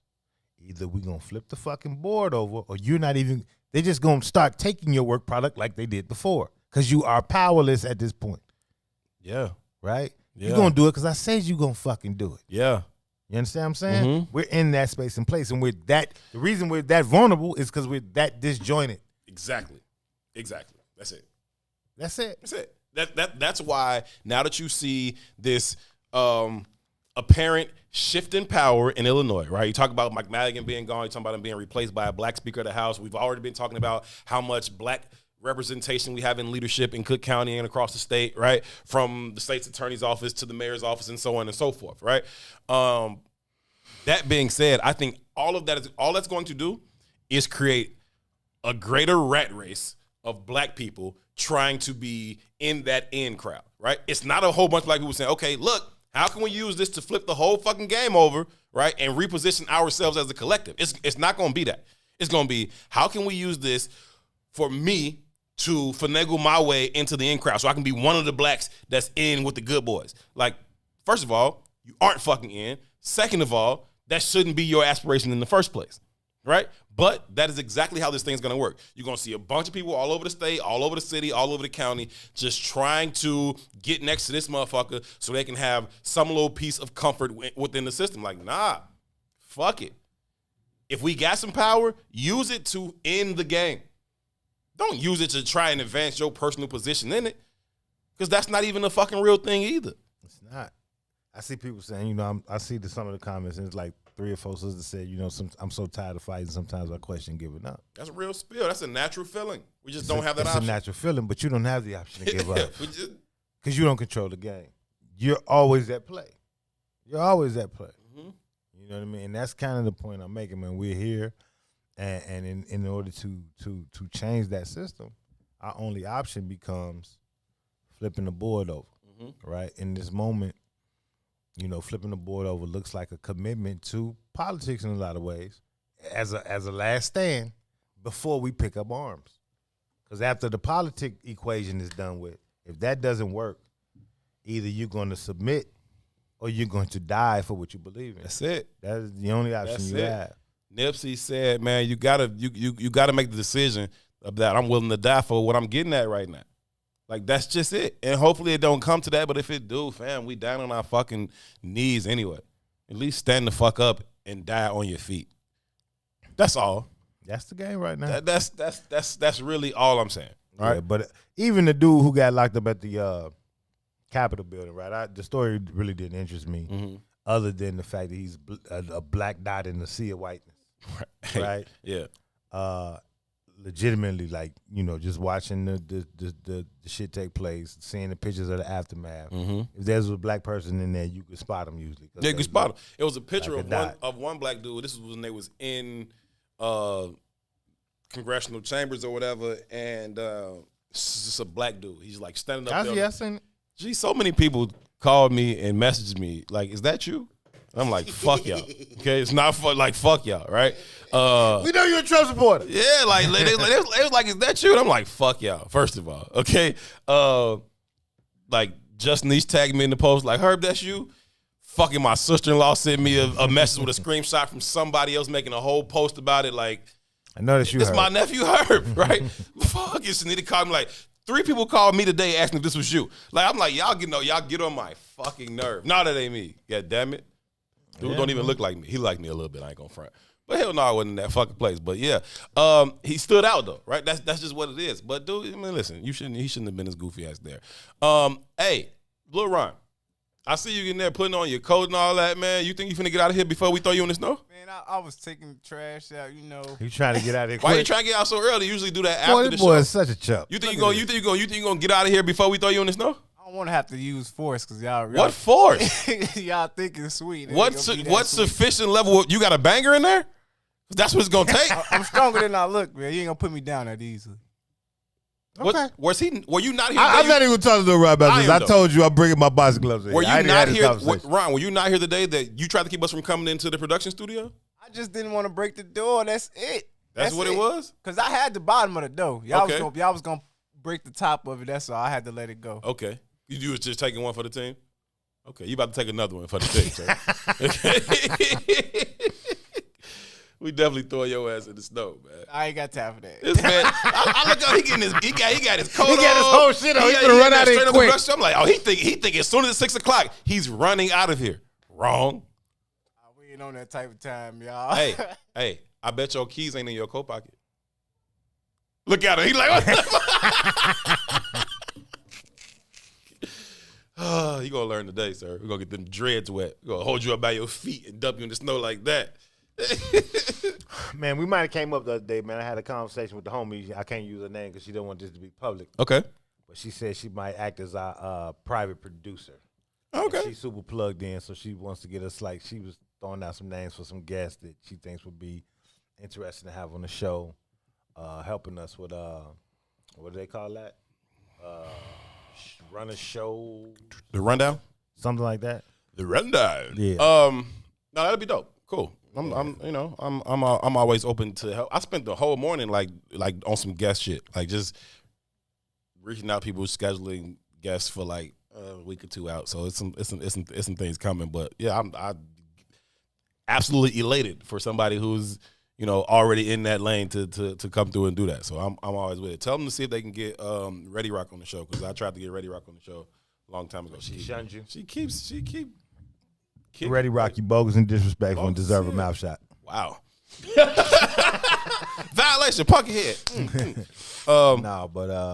Man, that's a struggle though. Yeah. Because there's some people I reached out to, and maybe I just don't know how to do it in the correct manner. I don't know. But it's hard to get people to respond to you. But there are some people I do want to have a dialogue with around these kind of conversations. And there's people that I don't want to have a dialogue with, but I would love to have on the show to expose their bullshit. Personally, you know what I mean? But I've invited them as well. Yeah, man, I think as long as it's on script, as long as it's on script about, what the Iswis conversation is, I don't gotta agree with you. Like, you know what I'm saying?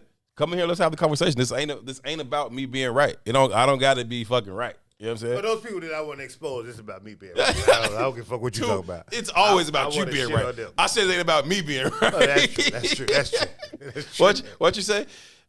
With your peers, you debate. Everybody else will teach. But that's real shit. No, that's real spill, man. That is real spill. Let's go ahead and wrap this thing up for today, man. Thank y'all so much for choosing to hang out with us. We greatly appreciate y'all as always. Thanks for coming through with y'all insight, y'all input. It is always valuable. We certainly could not do it without y'all, and quite frankly, we wouldn't even want to do it without y'all. It don't make no fucking sense. So thank y'all so much for choosing to continue to be a part of this conversation. Get Dr. Umar and ask him about that school. I will ask him about that school. I absolutely will. There's some flaws in his character that I want to address, but at the same time, there's some shit I like about the brother. I ain't gonna lie. Yeah. You know what I mean? I know we all was eager to throw his ass under the bus, and we know the numbers. At least I've researched like the kind of numbers that it take to really open the school, and when you think about the money he collected, it really don't add up. It ain't the same. So even though we shit on him because it don't look like he's doing shit, he ain't really reached the number yet. Right. You know what I mean? So, but I would love to have him on the show. I would love to have that conversation. I think again, even with that piece, like we want to start with this finished product, and if we don't, if it doesn't come ready made, then we're like, oh well, just fuck it. You know what I'm saying? Like, oh, we're gonna wait until it's perfect. Start right now, fam. Start with what you got. Start with where you are. Do the best you can with what you got, and let that thing build. You're not gonna just drop out of the NFL and expect the BFL to be on par with NFL tomorrow. Start anyway. Even in that context, I was just watching. What's my man name? Played for the Bears for a little while. Got the Brandon Marshall. Brandon Marshall. Mm-hmm. Brandon Marshall got a show with a bunch of other cats that played in the league. Mm-hmm. They just talked about The Rock starting his own league. You see that? Mm-mm. Check that show out and just watch how many. What's the word I'm looking for again? Meritorious. What's the name? Meritorious manumission niggas is in that room. I want you to go watch it. Meritorious manumission. Meritorious manumissioners. That's what they was on. Man, listen, y'all make sure y'all get up early in the morning, 6 a.m. for the Ruthie Moore Show. Stick around for the Book of Dawn. And then Muwakil's World, ascend into Muwakil's World with King Salim, followed by On the Soil with the Bigs. We will be back here, same time, same place tomorrow at 3 p.m. Until then, y'all be good to each other. We'll catch y'all tomorrow. Mamba out. Assalamu alaikum.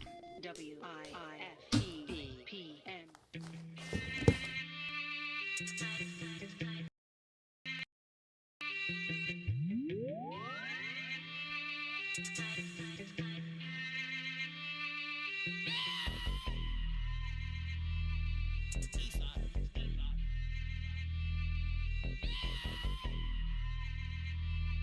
Live it up. Productions. You bout that life?